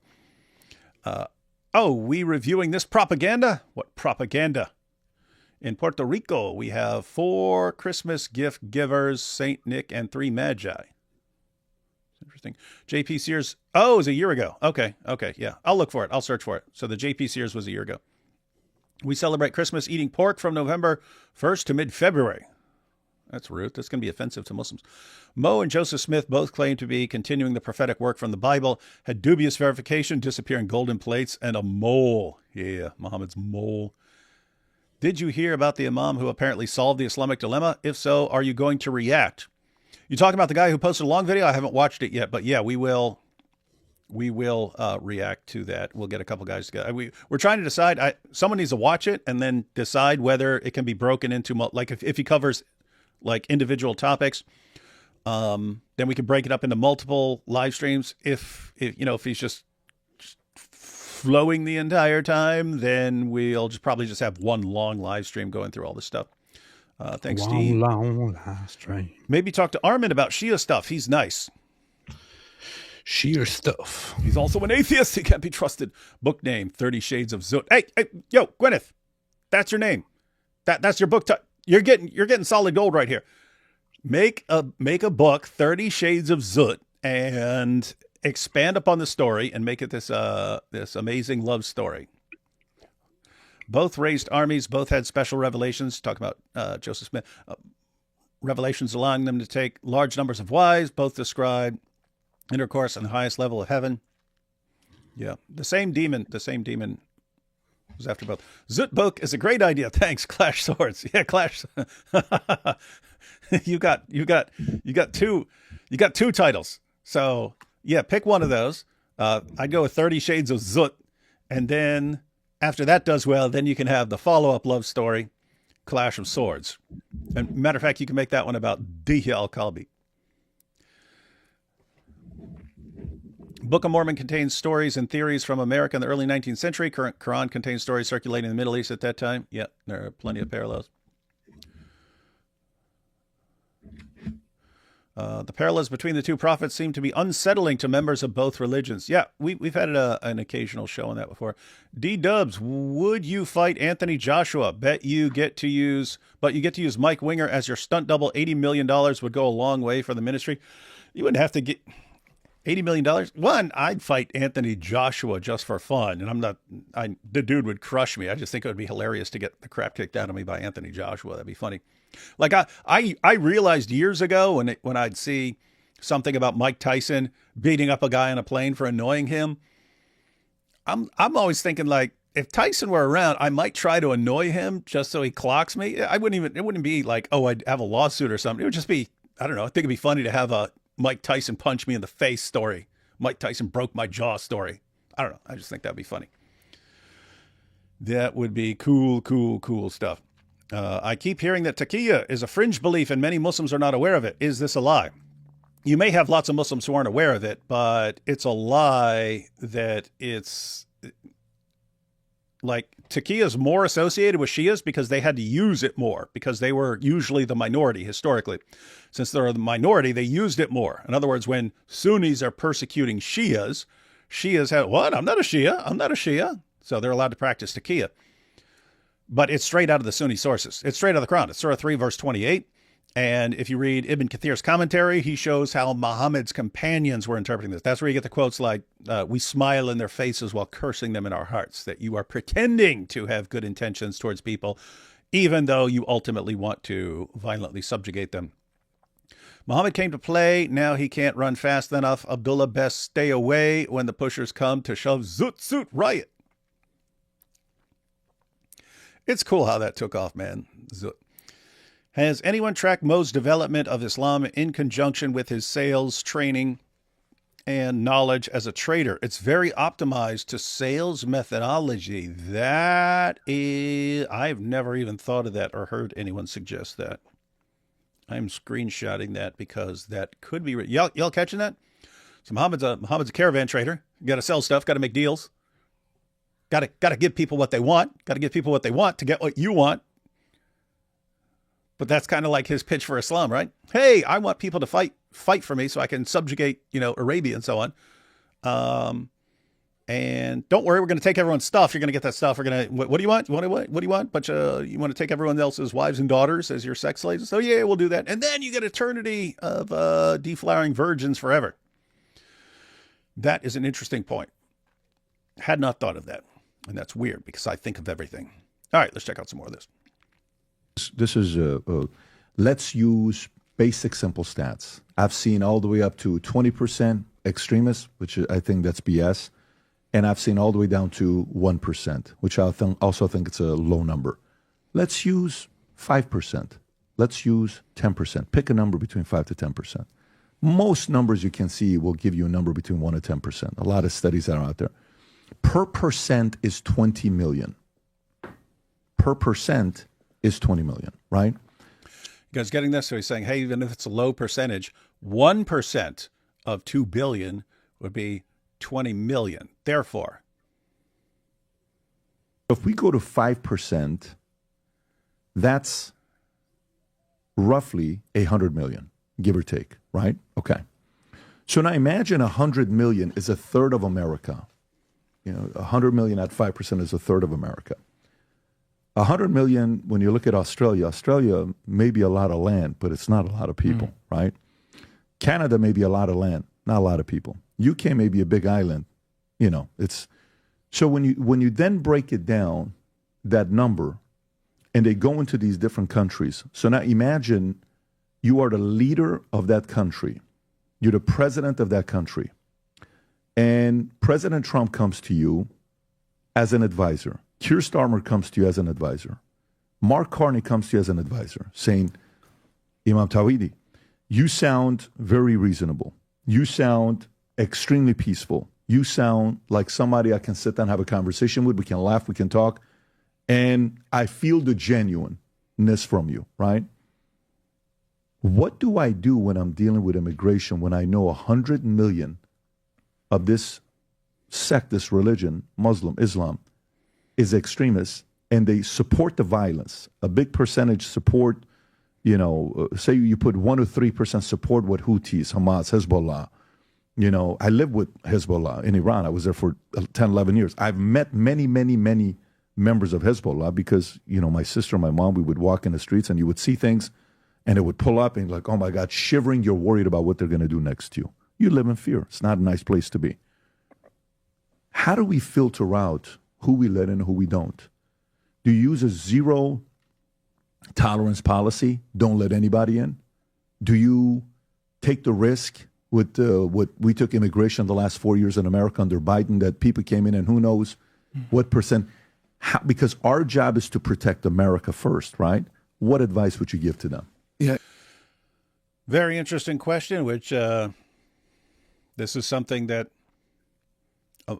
Western leaders in general need to figure out. So what he just said, he said, assume it's a low percentage, right? So assume 5% of Muslims are of the radical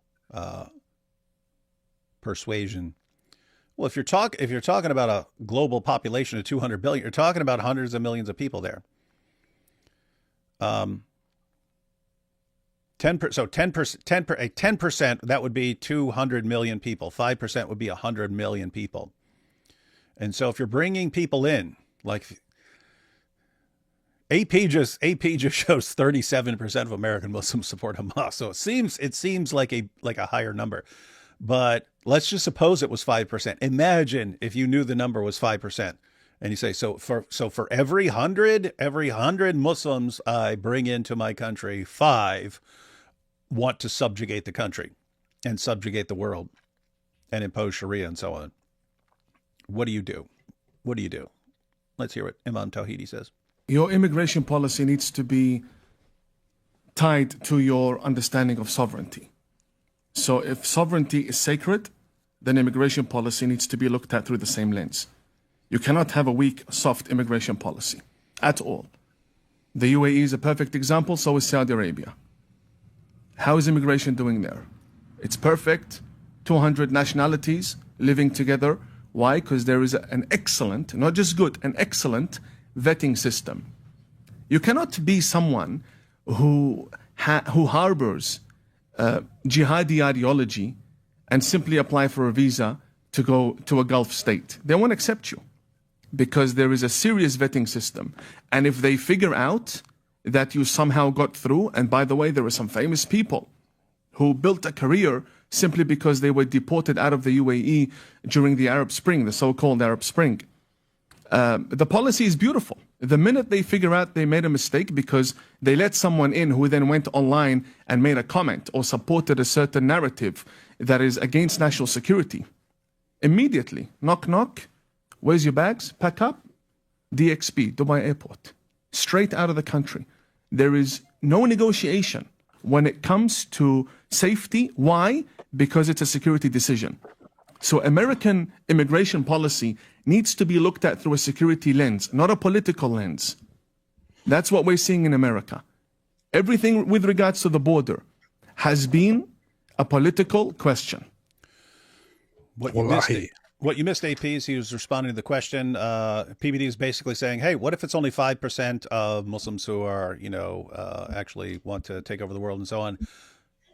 5% of 2 billion would be 100 million. And so from the perspective of a nation that's bringing in immigrants, what do you do? And very good. Imam Tawhidi says this needs to stop being a political issue. This party versus that party needs to be a national security issue, and you have to handle it that way. And he was talking about UAE. He said, UAE, if you come there, you get in, and they find out later you said something in a tweet supporting jihad, they're just going to show up to your door and say, pack your bags. Very racist. Yeah, it is racist. Not a security question. In the Middle East, the borders are looked at through the lens of security. That is why there are 0 terrorist extremists in Abu Dhabi. That is why there is no one blowing himself up in Riyadh, in Jeddah. That's why. It's very important that we speak in this manner, though it may be foreign to the American listener. But the understanding of national security in the Middle East is very different because we know these people. The extremists that are migrating to the West are those who were rejected from our societies. Hear that? Are those who would be in prison. Muslim Brotherhood communities, you can mention millions of extremists to me. I will not deny that. I'll tell you, you know what? That is exactly right. And if we go to those individuals and we understand their ideology, one way or another, it will take us back to the Muslim Brotherhood, an organization that is 98 years old, who planned this disaster 100 years ago. Patrick, how do I deal with a politician who thinks in 4-year terms? How do you discuss immigration with a politician whose mentality ends in 4 years and who sits with you 9 to 5 So whatever you tell him, he looks through he fits you in through the 9 to 5 schedule. After 5, he's in a bar, he's out of this world. Fighting Islamist extremism is my life. I don't have a 9 to 5 schedule. Yeah, so we need a government bureau of crushing Islam. Well, radical Islam, Islamist extremism, or something like that. That is an interesting point. You've got politicians, and they don't know what they're talking about on this stuff. And if you're a politician, you're elected, and you have to deal with a ton of stuff. You have to deal with a ton of stuff all the time. And so someone comes and tells you, "Hey, you need to be worried about this," but what do you actually know? It's like a tiny part of your life and what you're supposed to be doing as a politician. Seems like there needs to be something better in place. All right, that continues, guys, and you can go ahead and watch the PBD podcast from the beginning, because that's where we started after the little intro and stuff like that. But they continue that. I did want to get to the issue of what Muhammad a crock of and shit. Aisha. Wanted to get to the Muhammad and Aisha thing, so we can check out what that says. Wait, let's see. There were a couple super chats here. Hey, question. Got a question for you. Hang on. Let me see where I left off.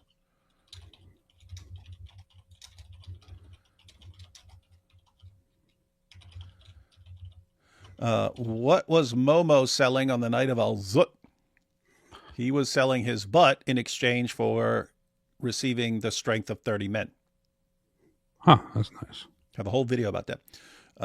From Gwyneth again, I write pirate adventure romances and naughty bits. It would be with my other work, women pretending to be gay men to not get killed, etc. Huh.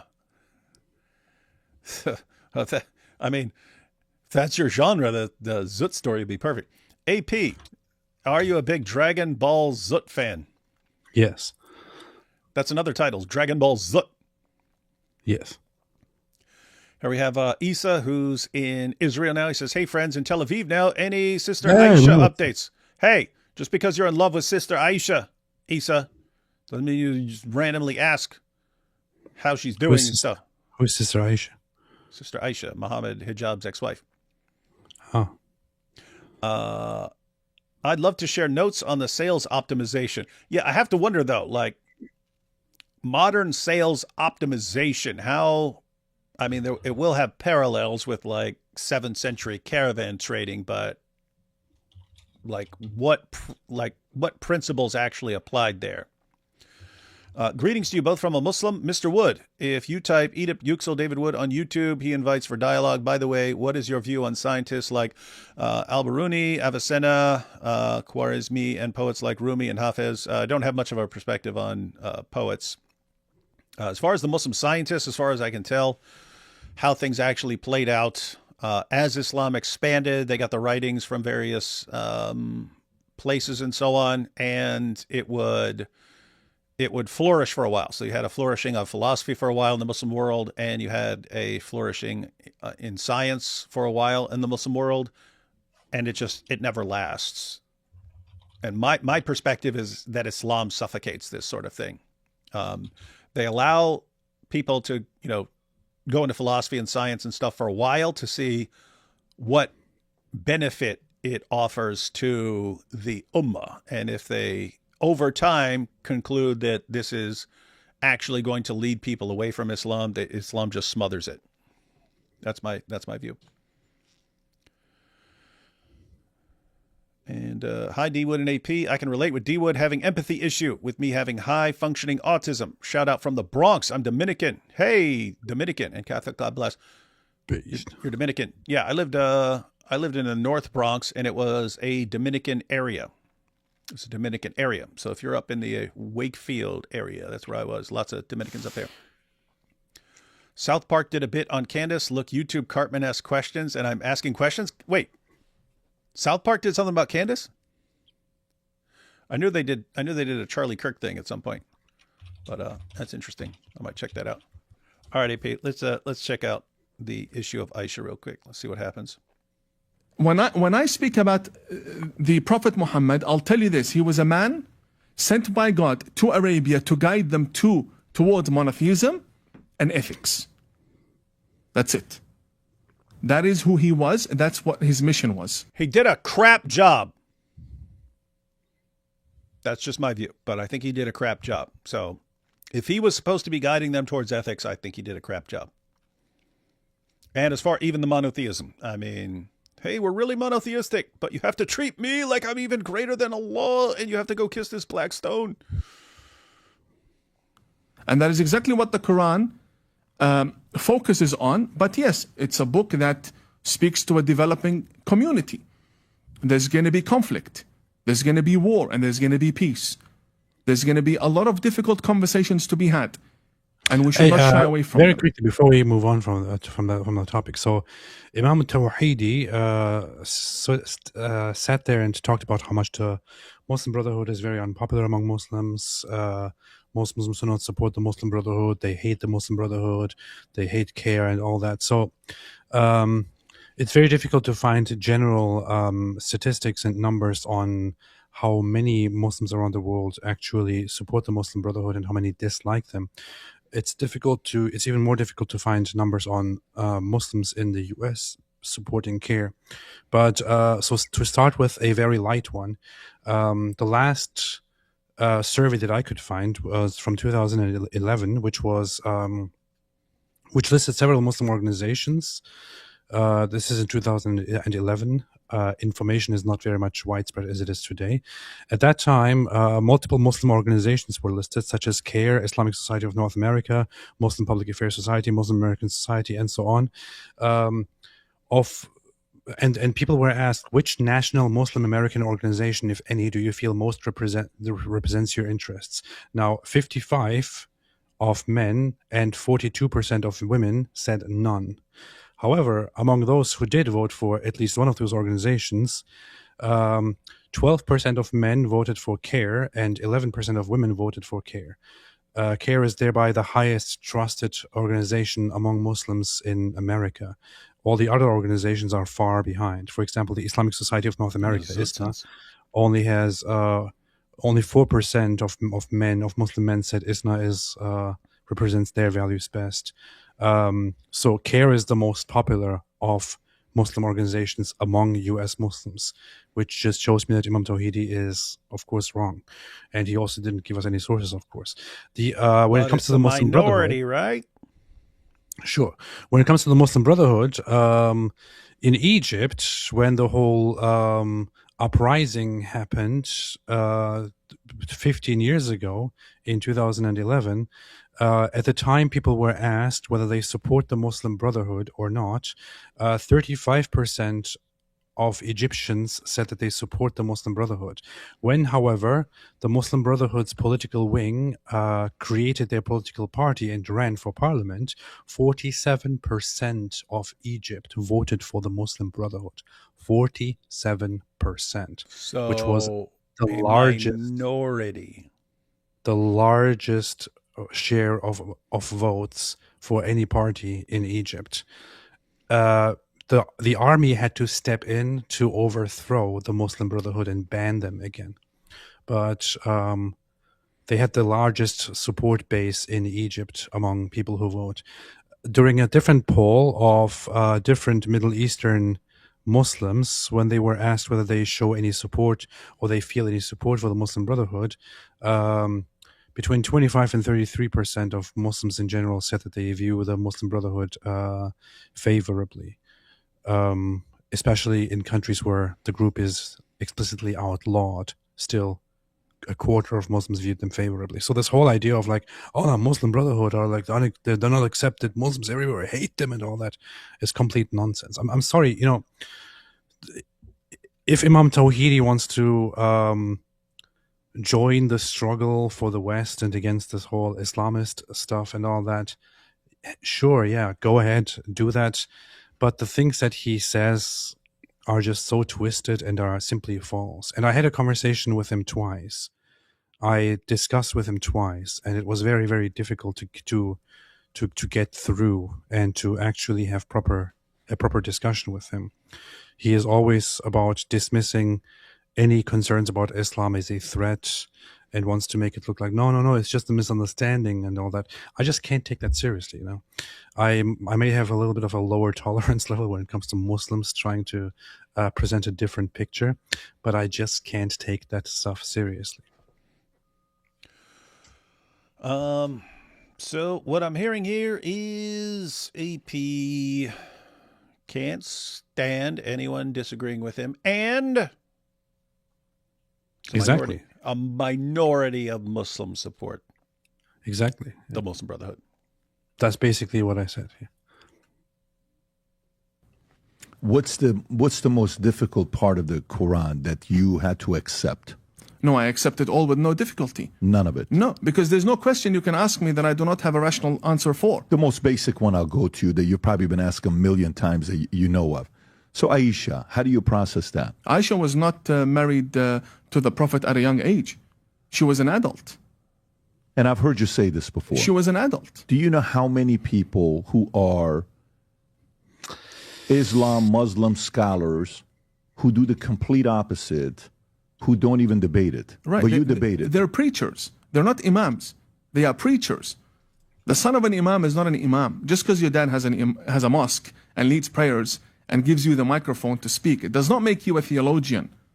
If the average person goes and checks to see, by the way, let's do this. Let me ask the question in a. Yeah, so guys, this he's kind of losing me right here. Now, again, he's Shia. I don't know what's in their sources, but it's not just some random Dawa guys who are saying this, right? It's one, it's all over. It's all over the Hadith. It's all over Sahih Muslim, Sahih al-Bukhari, Sunan Abu Dawud, and so on. It's all over there.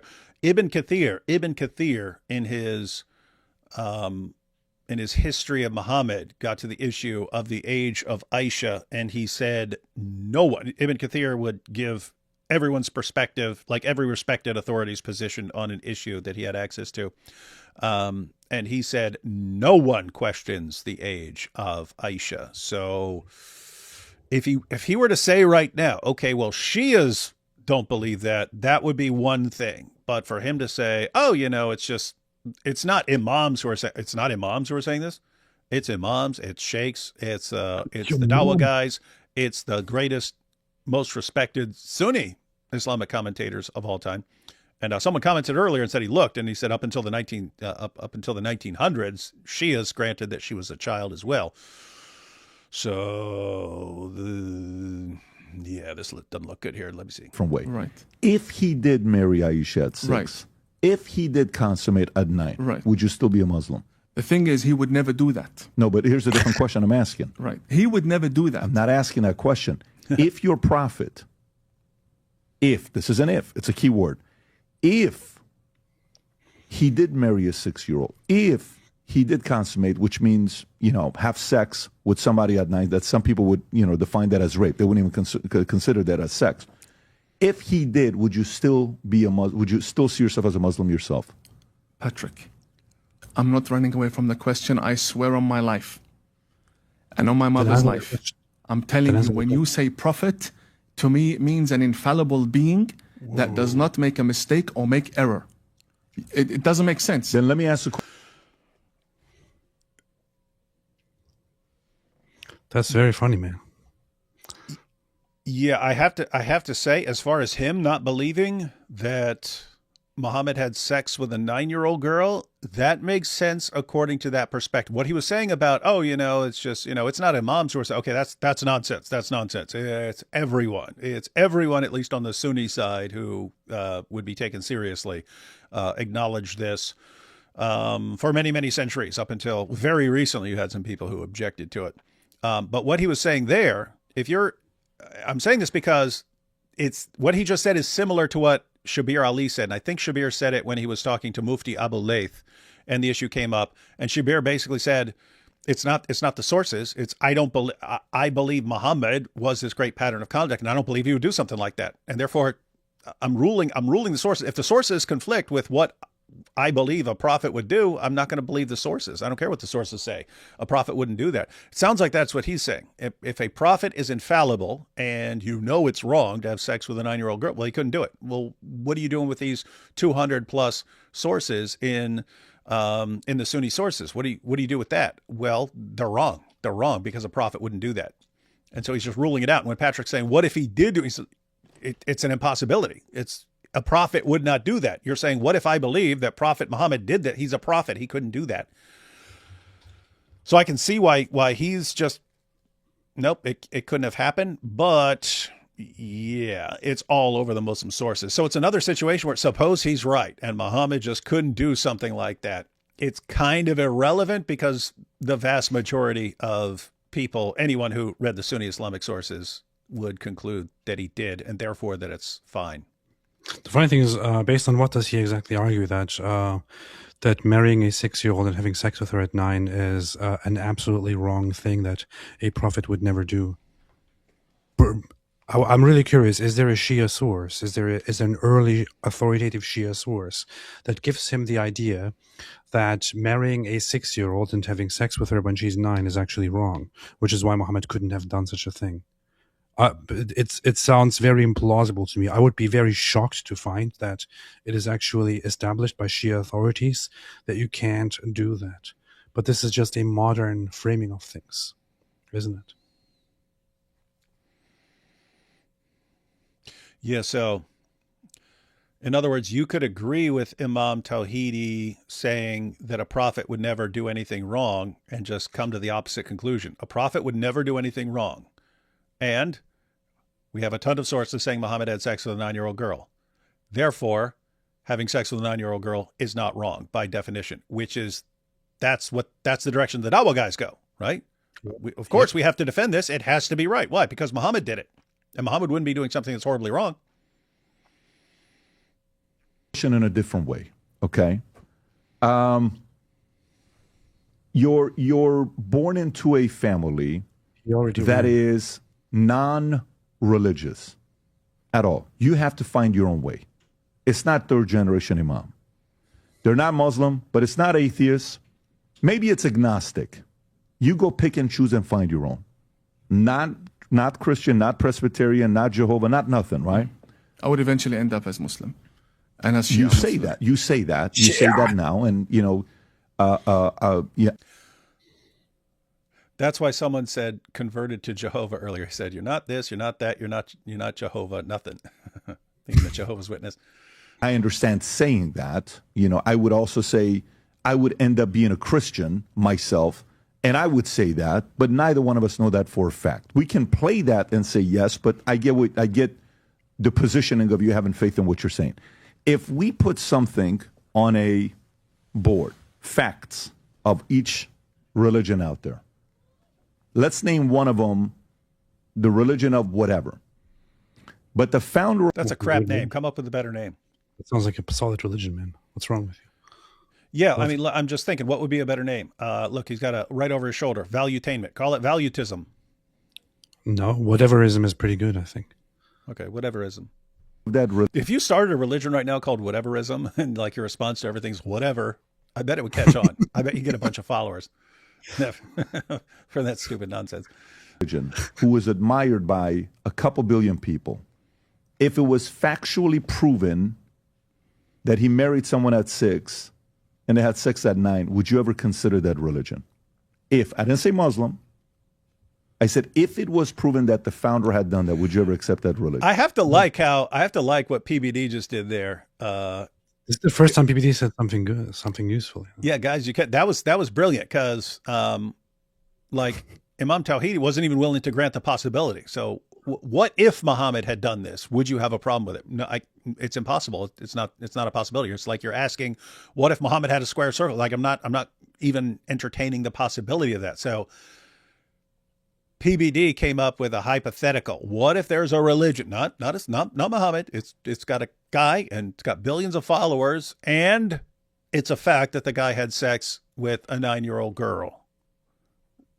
Would you take that religion seriously? Interesting. No, of course not. You wouldn't. No. Okay, beautiful. But again, the prophet for us, when you say Muhammad, you know what I want to see that again. That was interesting. The religion of whatever. Whatever is. But the founder of that religion, who was admired by a couple billion people, if it was factually proven that he married someone at 6 and they had sex at 9, would you ever consider that religion? If, I didn't say Muslim, I said if it was proven that the founder had done that, would you ever accept that religion? No, of course. That's interesting. He said no. So, guys, it's basically so Imam Tawhidi does not believe that Muhammad could have even done something like that. But if you look at the sources and you say, it really looks like Muhammad had sex with a 9-year-old girl, and I don't already. So think about the perspective. Imam Tawhidi already has certain beliefs about Muhammad. He believes he's a prophet. He believes he's from God. He believes he's infallible, and he believes he wouldn't do anything evil. And he believes that having sex with a 9-year-old girl would be evil. Therefore, he can't entertain the possibility of Muhammad doing something like that. But he just granted that if you did think he did something like that, then you should reject the religion. Why is that relevant? Well, we, outsiders, we don't believe Muhammad's a prophet. We don't believe he's infallible. But we have really good evidence that Muhammad had sex with a 9-year-old girl. And therefore, based on that, we would have his stamp of approval on saying, well, we think he did do this, and we don't believe he's infallible, and we don't even believe he's a prophet, and therefore we can't even consider him as a prophet right now because it really looks like he had sex with a 9-year-old girl. You wouldn't? No. Okay, beautiful. But again, the prophet for us, when you say Muhammad, you know what I process? An infallible human being that does not make mistakes at all or any error. So it's impossible that he would make such a decision. And plus, the issue of Aisha, you have to weigh it against the society and the dates around her. She was born after her sister Asma, and she died before Asma. And I have it in a study which I can definitely send you. What? This is why I sometimes like the real Muslims, the radical, so-called radical Muslims, more than these reforming ones. Although he doesn't call himself a reformist. I just sent you an email, David. Why'd you send me an email? I just sent you an image per email. And the image is an excerpt from Khomeini's book, in which Ayatollah Khomeini, the revolutionary and founder of the Islamic Republic of Iran, who is seen as the greatest hero of 12 for Shia. To be fair, Imam Tawhidi does not acknowledge him. It actually calls him a tyrant who was not truly Iranian. But among the majority of Shia, he is actually considered a true leader and a man who was guided by Allah himself. Alhamdulillah. And in his book, which Khomeini wrote, he says the following. I don't know if you wanted to put it on the screen or what. Just give me a few seconds, man. I did not have my email open. All right. Fine. What do you want? You want this on the screen? Yeah. There. Look at what this is from. This is directly taken from Khomeini's book. From Khomeini's book, Tahrir al-Wasila. It says in this book, in the section on marriage, the following. Intercourse with a woman is not allowed unless she attains the age of 9 years. Huh. I wonder where they came up with that number. Regardless whether the marriage is permanent or temporary. I have to say, Khomeini was slightly better than most Sunni jurisprudence who would argue, no, it's totally fine, man. There is, however, no objection in other enjoyments like touching... Hang on. What? You don't want to gloss over that... whether the marriage is permanent or temporary. Oh yes, that's meaning, true. hey, even if you could have you could do mutta marriage with a 9-year-old girl. Yeah, mutta. so you can marry her. You can marry her for 3 days if you want. So according to Khomeini, you could literally hire a 9-year-old girl as a prostitute by marrying her temporarily, and then simply divorcing her. This is mutta marriage. So you can do mutta marriage with a 9-year-old girl, right? So unless she attains the age of 9 years, regardless whether the marriage is permanent or temporary. There is, however, no objection in other enjoyments like touching lasciviously, hugging, and whatever, and rubbing. How do you say it? Lasciviously. Lasciviously. Hugging and rubbing the thighs, even with a suckling infant. Touching lasciviously, hugging, and rubbing the thighs, even with a suckling infant. This is real, guys. This is directly from the book. You can fact check it. I looked it up myself. I highlighted these parts myself. If a person has had intercourse with a girl before she has attained the age of 9 years, but it has not resulted in ifta, which is permanent damage to her channels, which I shall not further elaborate because it makes me feel very disturbed, he shall not be subjected to any punishment. So you should not do it. However, if you do it and it does not result in permanent damage to the little girl, you shall not be punished, except that he shall be considered to have committed a sin. If his intercourse has resulted in ifta, in permanent damage to the girl, so that I said I didn't want to elaborate, but it elaborates right here. So that the urinal and menstrual, or the menstrual and fecal passages have become one. Hang on, you have that in Sunni sources as well. Yeah, that's where you actually tear her and the two holes become one hole and she is permanently damaged. So that's their concern. And by the way, when you have Muslims saying, oh, yeah, we're okay with sex with a 9-year-old as long as it's not harm, and this is what our scholars have, avoiding harm, that's what their scholars actually meant. Like doing permanent massive damage, not, oh, it really hurts her and causes her a lot of pain or something like that and harms her in that way. Are you permanently damaging her? Yeah. She shall be rendered perpetually prohibited to him, only if he permanently damages her by causing that.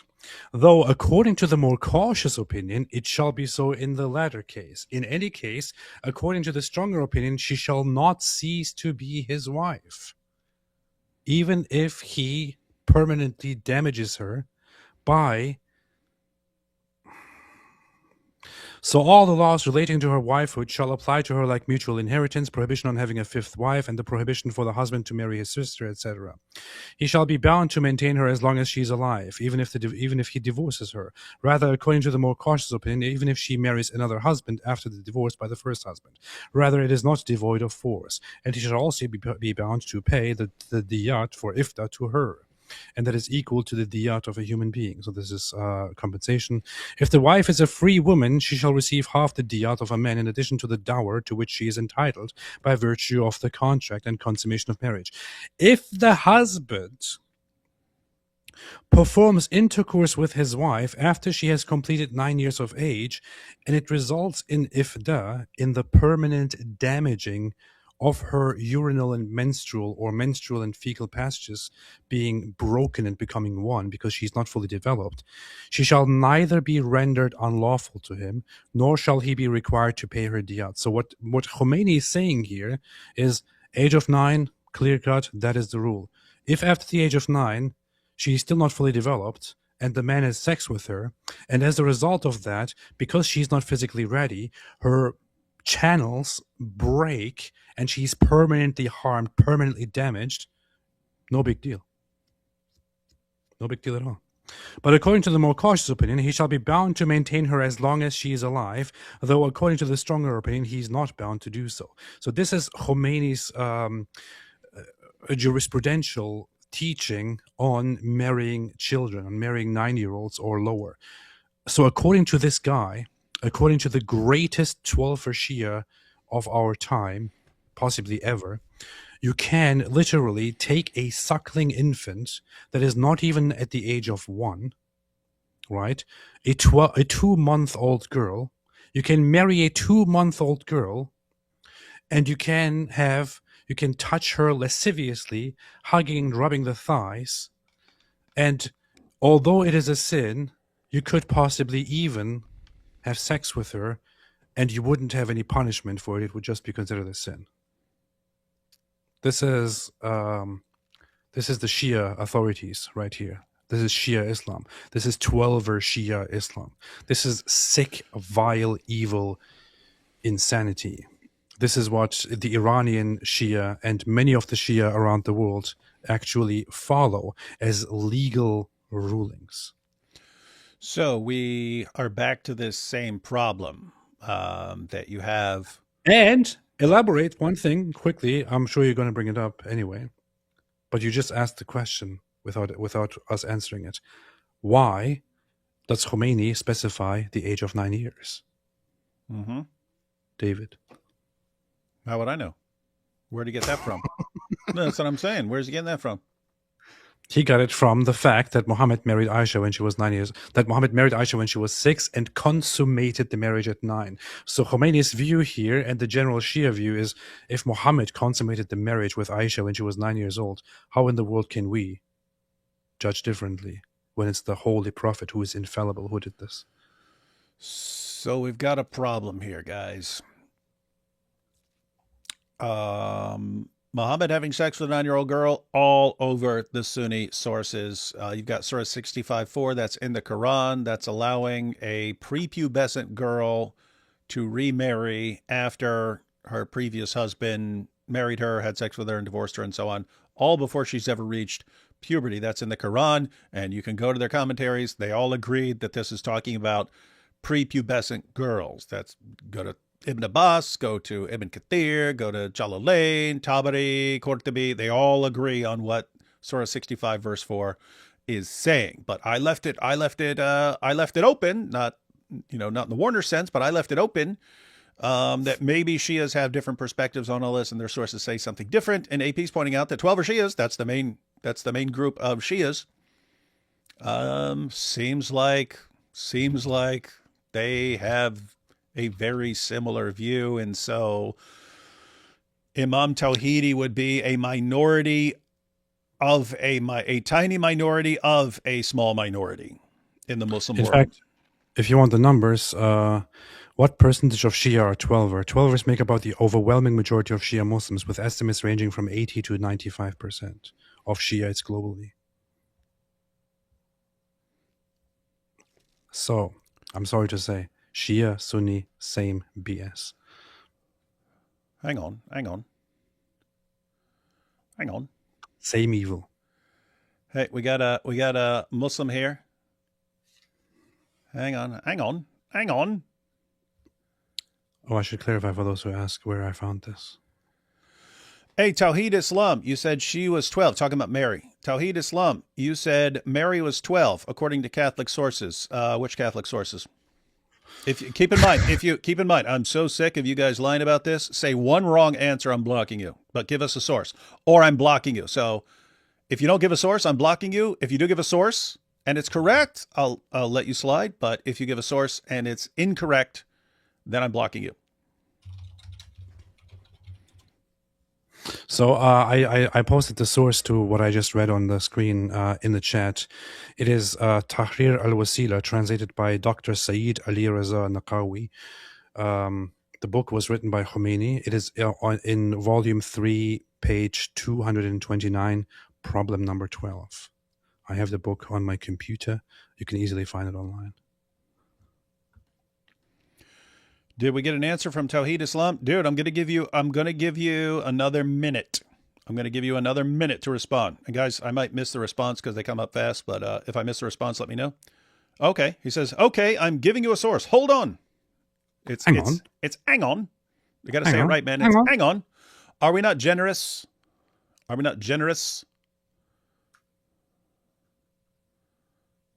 on. All right, so he said, I'm giving you a source, hang on. He's checking it out. Hang on. So, guys, we were having a nice, friendly discussion, and you got someone who always wants to derail the conversation. I mean, we're talking about some sick stuff, talking about, like, ruining the lives of young girls because of the sick, twisted ideology. And what does someone want to do? Deflect. Robin Yahud said, AP, look up Maryam Namazi. I don't want to look up Maryam Namazi because I don't want to see a pair of old boobs on my screen.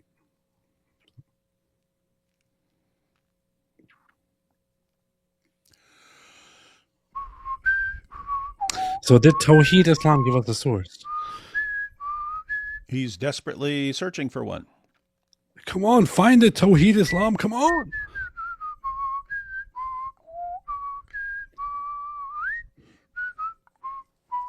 Come on. Keep your eyes peeled, AP. I'll just sit here looking for stuff.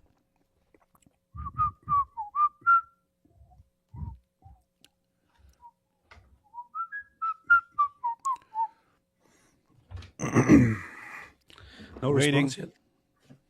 No source yet? Waiting.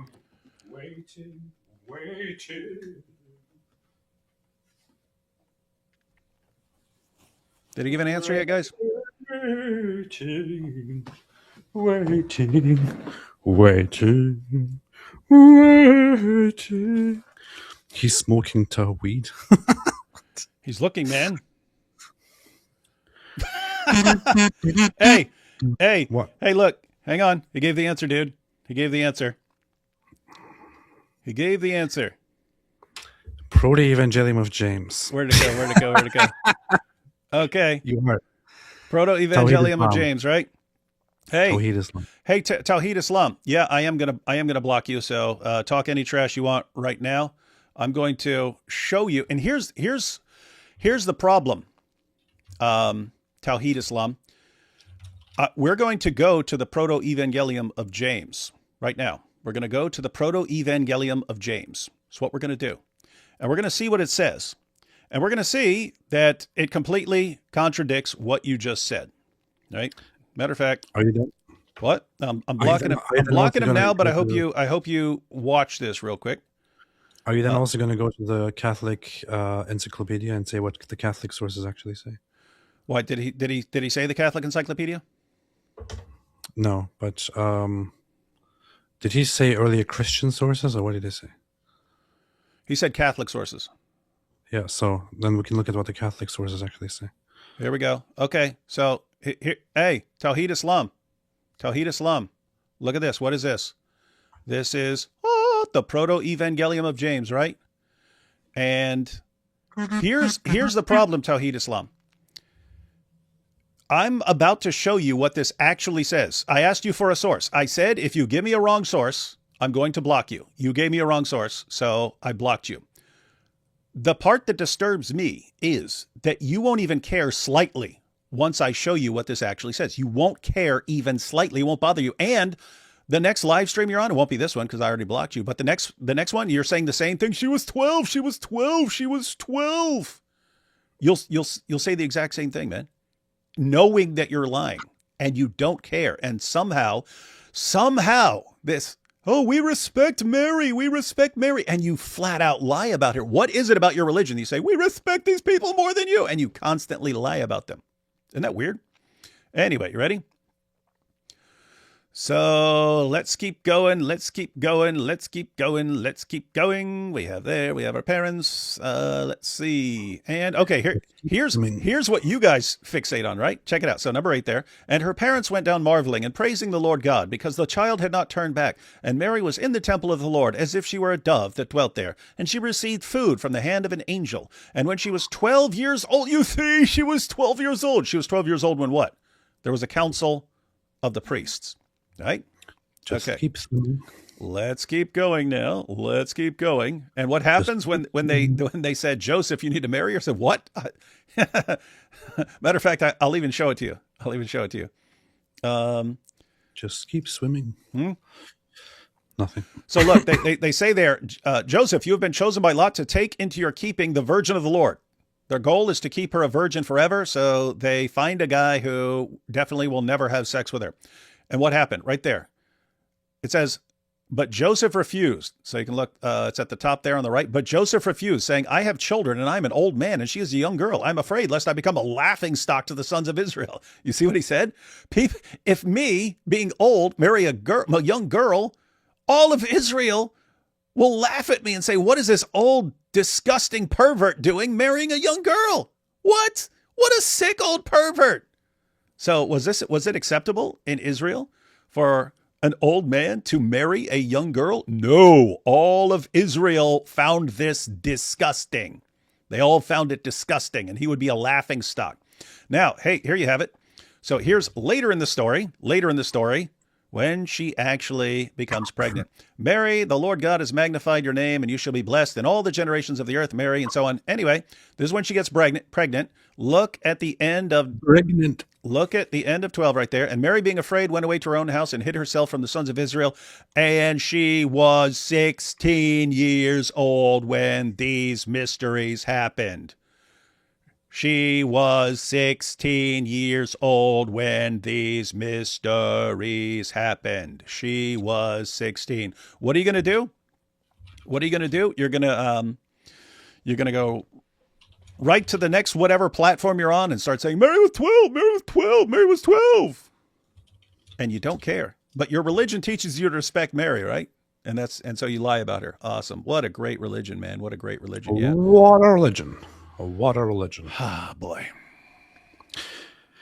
And by the way, she says Catholic sources. So Catholics have some respect for the Proto-Evangelium of James and for certain post-canonical sources that add some context, but nobody actually views it as doctrinally authoritative, scripturally authoritative. None of them consider it canonical. So, in your face, bro. And what the Catholic Encyclopedia says, by the way, about this, which you know and we know, because Daniel Kikichu argued before that the Catholic Encyclopedia also says it. The Catholic Encyclopedia clearly says that she was somewhere in her teens, and that none of this is verifiable or authoritative, and that we have basically no information on how old she actually was. That's what the Catholic Encyclopedia says. That's where Catholics actually go to find out about things, not to Tawhid Islam 1. Weird. So there you have it, folks. The religion that respects Jesus and respects Mary and respects the prophets and so on can't stop lying about them ever. That seems a little like maybe it's actually a demonic antichrist religion that pretends to respect everyone while constantly lying about them and attacking them. I don't know.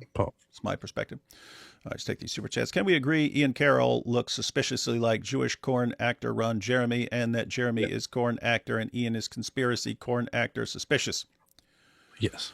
I don't know what either one of them looks like, although I know both names. Where do I find the best tutorial for Islamic dilemma, how to versus hadiths? Thank you for standing for the truth. God bless. If you prefer reading, you've got various articles and so on, but Chris from Speaker's Corner is about to come out with a book on that, so I would hold off if you prefer reading. If you want videos, there's tons of videos. Just look up my stuff. For the bare introduction, go to my video. 99.8% of Muslims don't know the Quran says this about the Bible. It's titled something like that. Check out my video for the overall perspective. It's on a slightly different topic, but it gives you the idea. Look up my video, Why the Quran Was Revealed in Arabic. Super helpful. And check out my video, Every Quran Verse That Mentions the Gospel. I think it's titled that. But I actually go through every single one. What? Do you want to read, or shall I read the passage from the Catholic Encyclopedia dealing with this? Go ahead and read it real quick, man. It's very funny. So when the Catholic Encyclopedia talks about Saint Joseph in that section, it talks about the marriage to Mother Mary, and it says regarding the ages and the time the following: it will not be without interest to recall here, unreliable though they are. Did you hear that? Unreliable though they are, the lengthy stories concerning Saint Joseph's marriage contained in the apocryphal writings. When 40 years of age, Joseph married a woman called Melka or Eska, by some, Salome by others. They lived 49 years together and had 6 children, 2 daughters and 4 sons, the youngest of whom was James. A year after his wife's death, as the priest announced through Judea that they wished to find in the tribe of Judah a respectable man to espouse Mary, then 12 to 14 years of age, when they were seeking for it, Joseph, who was at the time 90 years old, went up to Jerusalem among the candidates. A miracle manifested the choice God had made of Joseph. And 2 years later, the Annunciation took place. So she was somewhere between, according to these stories, which the Catholic Encyclopedia clearly describes as unreliable and not authoritative and apocryphal. She was, what did it say again? Then 12 to 14 years of age. So 12 to 14 years of age when they were looking. 2 years later, the Annunciation took place. These dreams, as St. Jerome styles them, from which many a Christian artist has drawn his inspiration, see, for instance, so and so and so and so, are void of authority. They nevertheless acquired in the course of ages some popularity. In them, some ecclesiastical writers sought the answer to the well-known difficulty arising from the mention in the gospel of the Lord's brothers. From them also popular credulity has, contrary to all probability, as well as to the tradition witnessed by old works of art, retained the belief that Saint Joseph was an old man at the time of marriage with the Mother of God. So the Catholic Encyclopedia itself, this guy, Islam Tawheed 1, comes and says, Catholic sources say she was 12. The Catholic sources themselves say, hey, none of this is in any way reliable or authoritative. However, there are some stories which say that she was 12 to 16 years old or 12 to 14 years old when they were looking, and then 2 years later the Annunciation took place. However, take all of this with a grain of salt because none of this is in any way reliable. That's literally what Catholic sources say. In your face, Tawheed Islam 1. Shout out to PS2 Chipper for the Apologetics Roadshow memberships. Based. I did like this suggestion on the Islamic dilemma. Diddyline said, Chris and David should confirm each other's books. That is funny, but we should make them contradict each other. And whoever comes out second should say, I confirm every word of the other book and should contradict it. And then maybe people will actually see the problem. Hey, we have Philosophical Muslim here says, I advise you to stop lying about Islam. Do you mean advise? Or are you sticking with advice? What if I want to lie about Islam? Are you going to stop me? What are you going to do about it? Hey, Philosophical Muslim, tell us what we lied about. What are you going to do about it, Philosophical Muslim? Hey, Philosophical Muslim, tell us what we lied about. What you going to do about it, Philosophical Muslim? Tell us what we lied about. You just accused us of lying. You advised us not to lie about Islam. What you going to do about it, Philosophical Muslim? What did we lie about? Oh, he says, guys, I'm genuinely trying to understand Christianity. Piss. Oh, no. Pliss? Pulse? Pulse, please. Yeah. Hey, translation, Philosophical Muslim. You guys are having a discussion here, and I want to derail the conversation, and so I want to ask a bunch of questions to mock Christianity. Dude, go somewhere else with this nonsense. Bye. You just told us stop lying about Islam. I gave you an opportunity. To tell us what we lied about. You instantly changed the subject. We don't put up with that crap here very long.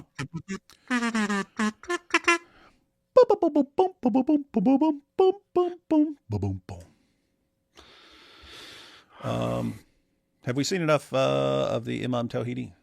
Yeah. We kind of got the gist, right?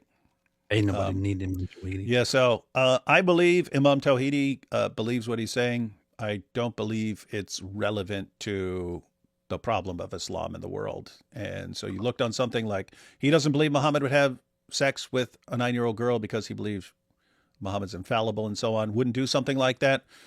Okay, we have over 200 sources saying that Muhammad had sex with a 9-year-old girl, and that's all over the Sunni sources. And AP has pointed out seems a pretty common idea in 12 or Shia Islam too. So you're talking about, again, Imam Tawhidi would be tiny minority of a tiny minority. And so not relevant to what Islam is actually going to do to little girls. Imam Tawhidi. Let's see. I hope AP did nothing with goats when he was a Muslim. Well, if it's before. I can neither confirm nor deny.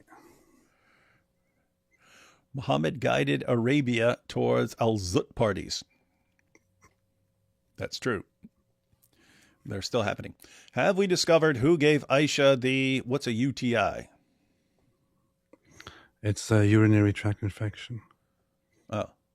Sahih al-Bukhari, Volume 1, Book 6, Hadith number 293. That's about her getting her first period, isn't it? Powerful. I don't know.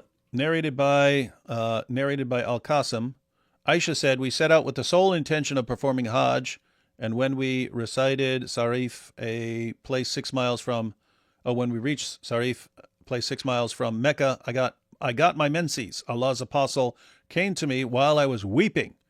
He said, "What is the matter with you? Have you got your menses?" I replied, "Yes." He said, "This is a thing which Allah has ordained for the daughters of Adam. So do what all the pilgrims do, with the exception of the circumambulation round the Kaaba." Aisha added, "Allah's apostle sacrificed cows on behalf of his wives."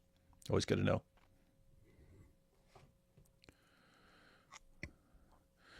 Sorry if answered already. Behind, not in the zut sense, in stream. Al-Kafi, Volume 7, Book 5, Chapter 11 says Mo consummated when she was 10 years old. Well, I got Al-Kafi right behind me, so not in the zut sense, but I got it on the shelf behind me.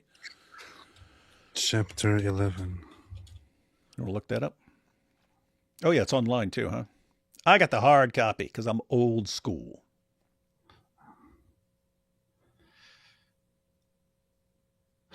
I once, Ali ibn Ibrahim has narrated from Muhammad ibn Isa, from Yunus, from Abu Ayyub al-Khazaz, who has narrated the following. I once asked Ismail ibn Jafar, when is it permissible for a boy to testify? He said, it is permissible when he becomes 10 years old. I then asked, can he issue a command? He said, the Messenger of Allah sallallahu alayhi wa sallam went to bed with Aisha when she was 10 years old. And it is not permissible to go to bed with a girl unless she is a woman. When a boy becomes 10 years old, his commanding is permissible and his testimony is admissible. This is Al-Kafi. This is the foremost Shia hadith source. Well, we got something there. Interesting. Graded Sahih by Shia standards. So, got the problem either way. Unless Imam Tawhidi is going to say, no, 10's okay. Double digits. You know, once you're in double-digit range. But I don't know. I'm assuming he would reject that, too, and just say the sources are wrong. The Nick Shearley, Minnesota Somali fraud vid is wild. I haven't seen that. That is crazy, though. The whole, you're talking like billions of dollars. CARE wants to build a mosque in the Dominican Republic, do they? Dominicans ain't having that. AP, saw your Saudi UAE tweet. You put them in Islam camp like Iran and not secular politics. Why? If you Google at Ragged Fit, you don't think Saudi are secular? No, I don't trust Saudi a bit. UAE is a different thing altogether, but I'm sure I can elaborate further on that at some point, but and I know that especially among Israelis, there's a lot of tendency to view the UAE as one of the good boys, a good apple, but I don't trust them one bit. If I personally traveled to the UAE, I would possibly be arrested upon entry or denied entry. If I went into the UAE and explained to people wouldn't be denied entry? Who? The Illuminati. To the warning. Yes. If I went to the UAE and said, hey, I'm an ex-Muslim, I left Islam because I think Islam is wrong and false and bad and all that, I would be arrested and be possibly given a prison sentence or worse. Saudi Arabia is even worse. So the UAE is only a minor thing. Saudi Arabia is significantly worse. I do not trust the UAE or the Saudi Arabia or Qatar or Iran or Yemen or any of these countries. I really don't trust Qatar. I know that Israel tries to somehow have good relations with some of the oil Arab countries to have peace in the region, and I wish them all the best, but I personally can't have any of that. It's the same thing with Somaliland, for example. Like Somaliland, now Israel recognizes Somaliland as a nation and shows their support. I couldn't care less for or about Somaliland. It's an Islamic nation. I really don't care. And, I care because there are people there, and that's why we're going to convert them all to Christianity. For me, Qatar is an Islamist nest that tries to exert its influence over the rest of the world and convert places in America and the West. They are waging a geopolitical strategic war. The Islamic regime of Iran is also waging one, but after Israel pounded them, not in the Zut sense, actually quite in the Zut sense, people realize that the Islamic regime of Iran is a joke, but Qatar is rivaling at the moment with Saudi Arabia and the UAE and the others. If it was for me, they should stay out of the rest of the world and just destroy each other with these geopolitical means. I don't like either of them. That's it. Yeah, and with some of these places, you can trust. I mean, you might trust certain individuals more than others, but the whole thing, it's like Saudi Arabia, right? Really seems like the crown prince is trying to make a lot of changes. Seems like the crown prince wants to make a lot of changes. He's even got tons of Muslims who accuse him of being a closet atheist and so on, because he's deviating so much from what Islam calls for. That doesn't mean Saudi Arabia is not a problem, right? You still have all the religious leaders and so on, and it's pretty messed up. And guess what? The crown prince isn't going to be around forever, and other people are going to take over, and who knows what direction they're going to go in. Hey, Paul pointed out Tommy Robinson was there, Apostate Prophet. I know he was there. Yeah. So you're saying, oh, they would arrest me. Right. But Tommy's just prancing around the entire place. Well, if he went there and said some of the things that he said elsewhere, things would go differently. Would they? Mm-hmm. Paul had a follow-up. Mutta marriage in Islam is just babysitting. Yeah, it kind of is. Creepy stuff, man. Creepy stuff. AP, look this up. Sunan Abu Dawud, book 40, hadith 4731 on Quran X. Why on Quran X? Why not sunnah.com? I don't want to go on Quran X. What are we supposed to do with this information? I don't know. What's the powerful information that was shared? I asked Messenger of Allah, will each one of us see his Lord? Ibn Mu'ad version has being alone with him on the day of resurrection. And what sign is there is of creation? Does each one of you not see the moon? Ibn Mu'ad's version says on the night when it is full, being alone with it. Then the agreed version goes, I said yes. He said Allah is more great. Ibn Mu'ad's version say it is only part of Allah's creation, but Allah is more glorious and greater. What are we doing with this? Well, you're going to see Allah, man. Based. Sorry. Wait, I might have actually looked up the wrong one because it gives me the numbers differently here. So yeah, there are two different numbering systems for Sunan Abu Dawud. There's even more for Sahih Muslim. It's weird. Are you looking up the correct one now? Anyway, sorry, I could have mentioned earlier that I have signed up for apologetics classes at my church. It'll be through a Stand to Reason outpost. That's good. They do good stuff. Oh, here. What? Abdul Salam ibn Abu Hazim Abu Talud said, I saw Abu Barzah who came to visit Ubaidullah ibn Ziyad. Then a man named Muslim who was there in the company mentioned it to me. When Ubaidullah saw him, he said, this Muhammad of yours is a dwarf and fat. Oh, yeah, that's the fat dwarf one. Oh, yeah, that's okay. That's funny. The old man Abu Barzah understood it, so he said, I don't think that I should remain among people who criticize me for having had the company of Muhammad sallallahu alayhi wasallam. Thereupon Ubaidullah said to him, the company of Muhammad sallallahu alayhi wasallam is an honor for you, not a disgrace. He added, I called for you to ask about the Hawd, the reservoir of cistern. Did you hear the messenger of Allah say anything about it? And so on and so forth. Anyway, so he called him fat and short. Fat dwarf and fat. Yeah, fat you got dwarf. all these sources that call him a super whitest dude around. So he's a pasty white fat dwarf. So I'm going further into the Shia sources, into Al-Kafi,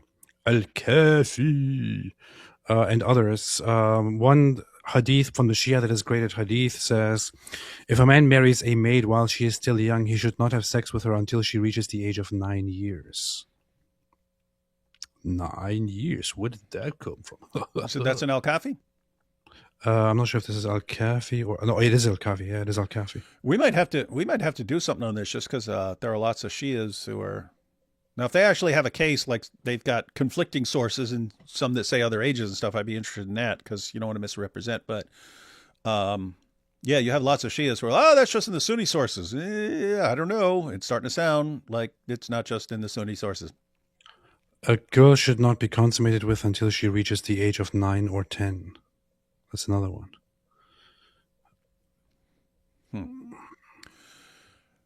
As far as the Muhammad being a fat dwarf, I kind of want to use that for because they still do it. They still bring up the passage they still bring up Song of Solomon 5:16, saying this is actually about Muhammad, but the entire passage is talking about like how awesome and chiseled he is and so on. It's like they say that's actually about Muhammad. She's describing the appearance of Muhammad. Well, one, she's clearly lusting after him. So this is Solomon's wife, and she'd be what? Lusting after Muhammad, who wouldn't be born for more than another 1,500 years. So you'd already have a problem there. But hey, if he's a pasty fat dwarf, then doesn't seem to fit the description of the super mega stud described in Song of Solomon. Dragon Zut Ball Z.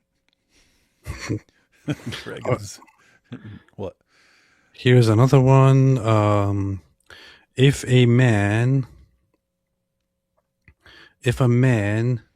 consummates with a girl before she reaches the 9 years old and she's harmed, he is liable. So the standard here in Al-Kafi Volume 5 and Book of Marriage, Chapter Age of Women, is once again, as we have said, that if you have a girl, if you marry a girl, you do not permanently damage her by having sex with her. If you have sex with her before she is at the age of 9 and you permanently damage her, then you are liable for punishment. If she's not damaged, then it's just a sin. But after 9, you may have sex with her as you wish, even if she ends up being permanently damaged. This is an evil, sick religion that needs to be...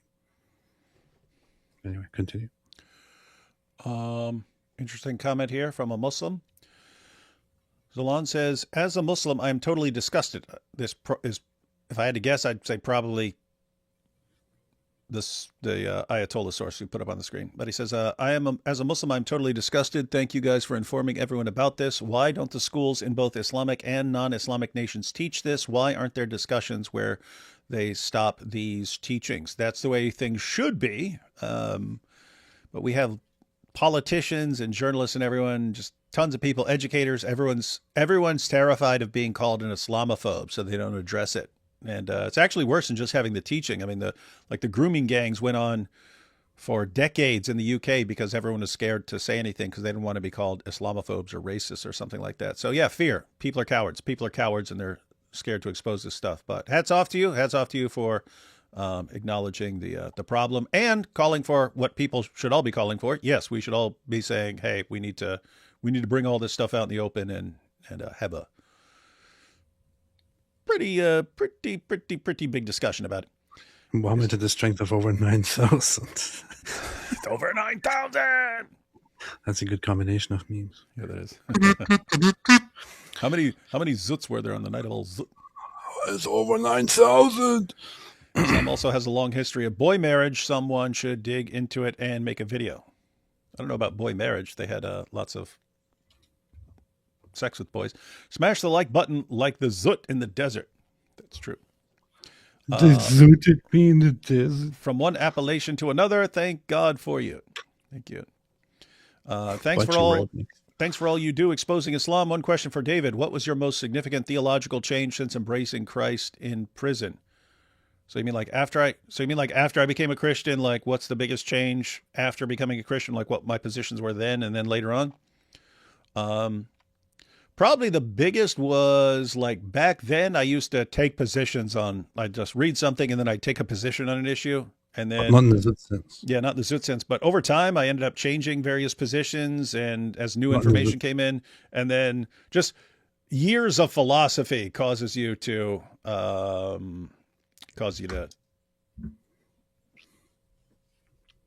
you're always like, there's so much stuff I don't know. So now, you know, on the big issues and stuff, I'll take a position, but on the non-essentials, it's just, I don't anymore. I'm like, okay, kind of based on the stuff I know, kind of points in this direction, but there's all this stuff I don't know. So I just won't take a position. So yeah, back then I used to, here's my position on this. Here's my position on this. Here's my stance on this. Here's my stance on this. Whereas now it's like, yeah, I don't know.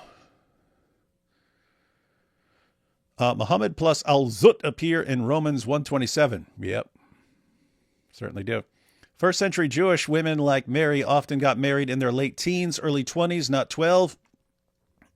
Read Children and Childhood in Light of the Jewish Family in Late Antiquity, Jewish Marriage in Antiquity. Yeah, I think that's the source that IP cites. So Muslims think like the moment you turn 12, since that was the minimum age, that's when people were ready to jump on you. And it's like, nah, they were waiting until 19, 20, 21, 22. Yeah, they were going around like, hey, are you 12 years old? Yes. All right. Time. Old enough to bleed, old enough to breed. Well, maybe Islam is the friends that we find all night long. Yeah. Good point. Anyway, I'm going to leave now. Go ahead, man. I'm already getting sick of this. I've been sick kind of a little bit, so I'm going to leave it there. Go to sick. Go, man. I've got like 6 super chats left. There's no time. Go to sick. Oh, really? Then I'll just stick around, man. David got the hard copy of the Hadith, but Muhammad got 30 hard copies of the Al-Zud. See, you would have missed that if you just cut out, man. You would have missed that. The Nick Shirley video has 500,000 likes. Worth alive? Oh, Nick Shirley? Wait, I've gotten different names, man. That was 2 different names. That was not the same name earlier. Look up Nick Shirley. No, it's Shirley. Okay. Nick Shirley. Don't call me Shirley. I want Armin to have friends of faith, and he knows Shia. No, Armin's cool. We've done lots of shows with Armin in the past. Anytime anything with Iran, we try to get Armin on because he's the expert on that. What you are doing on YouTube is great, but it needs to get into Muslim-occupied countries. Do you have a strategy for that? What are you talking about? That's why I ended up doing YouTube. I made a video with Nabil back in the day. I mean, we were already on YouTube, but we were like just posting stuff that people couldn't get to, right? Like if we were giving a talk somewhere, people in other countries couldn't get to it, so we'd post it on YouTube. That was what we thought of as YouTube. Then we made a video, and I saw like 3,600 or 3,800 people in Pakistan watched it. And it was us talking about the history of the Quran and how all the changes to it and so on. And that's when I was like, oh, I just talked to 3,800 people in Pakistan with this stuff. You couldn't talk to 38 people in Pakistan saying that stuff. They'd form a mob and kill you. So no, all this stuff goes into Muslim countries. You know what's funny? What? So I look up Nick Shirley, and I'm like, Nick Shirley. So several months ago, over the last few months, at some point I was with Stefan and others walking around together in London with Nick Shirley, and I had no idea who that is. So I was walking around with him. I had no idea who he was or who he is. Then I go to the Charlie Kirk Memorial, and I see him there again. And he's like, "Hey, wait, man, what's up? How you doing?" Like, yeah, good. How are you? And I think, okay, I recognize this guy from somewhere. So what's his big video about? I have no idea. It's something about Muslims and Christians, and it's Minnesota. I still had no idea who this guy is until now. So it's very funny. We New Yorkers claim D-Wood as our own. God bless. Yep, Bronx forever. There are already 2 mosques in the Dominican Republic. I'm another Dominican from the Bronx too. Just so everyone knows, we will be having awesome stuff coming out in other languages in the very near future. That will be helpful. But yep. Do either of you have a New Year's resolution? I normally get shredded for the first few months, and then in the second half of the year, I pack on the pounds for winter. Dude, this guy's got balls, man. Who?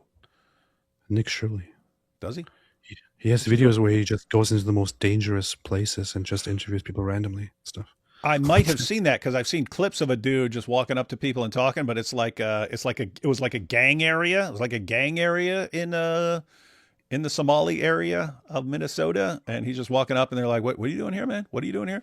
But this is significantly worse. This is like he goes to. There's a video of him going to Brazil, to Rio, into a heavy crime area controlled by gangs, and just ends up and just goes and talks to people who are holding these heavy guns and all that. So, yeah. Aisha's hair fell out and she never had kids. Was she permanently damaged? It's possible. Never mind, you said appellation. May Allah smite you. Appellation. Marriage at 12 was to avoid kidnapping by Muslims. You had to use that. You had to tattoo your kids too. What is your most favorite polemic and apologetic against Islam? Favorite polemic is blasting away at Muhammad for things like sex with Aisha. Favorite apologetic is the Islamic dilemma. You want to answer that? We got 2 more. Do you have a favorite? What is your favorite polemic? My favorite argument against Islam is the Fav argument. It is short for What was it again? The falsification by authoritative variations. Yeah, that's what it's called. That's a very solid argument against Islam. So that's my favorite argument. It's currently still being fleshed out. It's not officially anywhere. That's the Fav argument. It's my favorite argument. The second favorite argument is the Islamic dilemma. The third favorite argument is the one about Ezra in the Quran. That's it. Let's see here. So we got that. Then we have, hello, I was born Ismaili Muslim and was not familiar with the sources you provided. Also, just wanted to know y'all's thoughts on Ismaili Muslims and the Aga Khan. Ismaili Muslims, I mean, this is my experience. I haven't like gone and studied how they were over the centuries, but right now they're more philosophical. They seem to be significantly more intelligent on average than the Dawa guys and so on that we interact with. So yeah, on the Islam spectrum, I take Ismaili Muslims more seriously than I take other Muslims. The Aga Khan, that's like their spiritual leader. Haven't really studied that, so not sure. But I have to say, I would kind of think of like Ismaili Islam as similar to like Imam Tawhidi, in that even supposing you guys were right, it's kind of irrelevant if the overwhelming vast majority are going in a completely different direction. So is it overwhelming? Overwhelmingly. Any differences in evangelism to Sunnis versus Shias? Well, yeah, they do have different views and they do use different sources. So you'll sometimes find that if you quote something from a Sunni source, they might not have that belief in Shia Islam. And lots of times Shias actually cheer for, like we made Islamicize Me, which is just blasting away, but we were using Sunni hadith and we were getting messages from Shia Muslims like going, thank you for exposing all this stuff. And so it was actually kind of cool. But yeah, if all else fails, you can just base your criticisms on, things in the Quran or something like that. And they all believe in the Quran. Mr. Wood, can you have a debate with Shabir Ali about the Aisha age topic? By the way, when are your next debates and how can one watch it online? Debating Jake, the Muslim metaphysician, on the Islamic dilemma in January. After that, not sure. I don't know if Shabir Ali would be interested in debating that topic, but if you wanted to ask him about it, I accept. I would be happy to debate that topic. And I'd be interested. Guys, keep in mind, you look at the Muslim sources and it's all over the sources. How can you reject it? How can you reject 200 plus Sunni sources saying that she was 9? Well, you'd have to say you can, and it's not an insane position, but you have to say the sources are just such garbage and so unreliable that you can't even trust it when it says something like that. And so actually, you can actually respect that position. We don't know that Aisha was 9 because we don't know much of anything because the sources are so terrible. But yeah, I'd be happy to debate that. Let's see. Oh, what was that? I started writing the Zut book this afternoon. I'll keep you posted, but not in the Zut sense. Nice. All 4 counts, breathe in, keep in, release. No. So AP like the fava beans argument and a nice Chianti. Yes, that's true. Yeah. Reading Sword and Scimitar literally right now and just got to the burning of the Alexandria Library. That seems like a big deal. Why can't I find much info about that? We've talked about that. It's kind of, I don't know if Raymond has more info than we have, but I've always thought that was like there wasn't really good evidence for it. Like the major problems with the library happened before Christianity and Islam. It happened like Roman times and so on. There were tons of stuff was destroyed. And then it was just like smaller stuff later on. Anyway, last one. Follow up to previous question. I'm new to your channel. Glad to hear your YouTube is making it into Muslim regions. I thought perhaps you might get blocked in other countries. Grace and peace. Oh yeah, we do get blocked, but they like block specific videos. Like, we'll get messages saying this video has been blocked in Pakistan. That video has been blocked in Pakistan. But yeah, we do. You can go to YouTube analytics and see where people are watching videos and stuff. And yet tons of people are watching in Muslim countries and we hear from them after they leave Islam. So these are really, really, really cool times and we want to keep going and we want more people involved. All right, AP. Any final thoughts before we close out?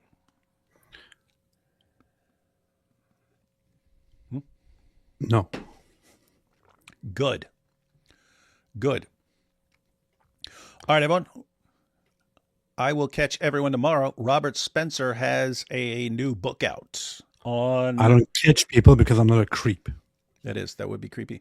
I'll be live tomorrow night with Robert Spencer because he has a new book out on Islam's impact on women. Ooh. And so we're going to check out. He's going to tell us about he's going to tell us about his book, and we'll definitely want to check out some of his findings. All right, guys, I will catch you tomorrow. And don't forget, we're having a huge New Year's Eve live stream. We're going to get everyone on, and they're going to share their predictions for 2026 and highlights, what they think are the highlights of 2025, because this has been a bad year for dawah. All right, man. It was good seeing y'all and being with y'all tonight. As always, God bless America, and God bless y'all, and all that. Yeah. Peace out. Thanks. Yeah.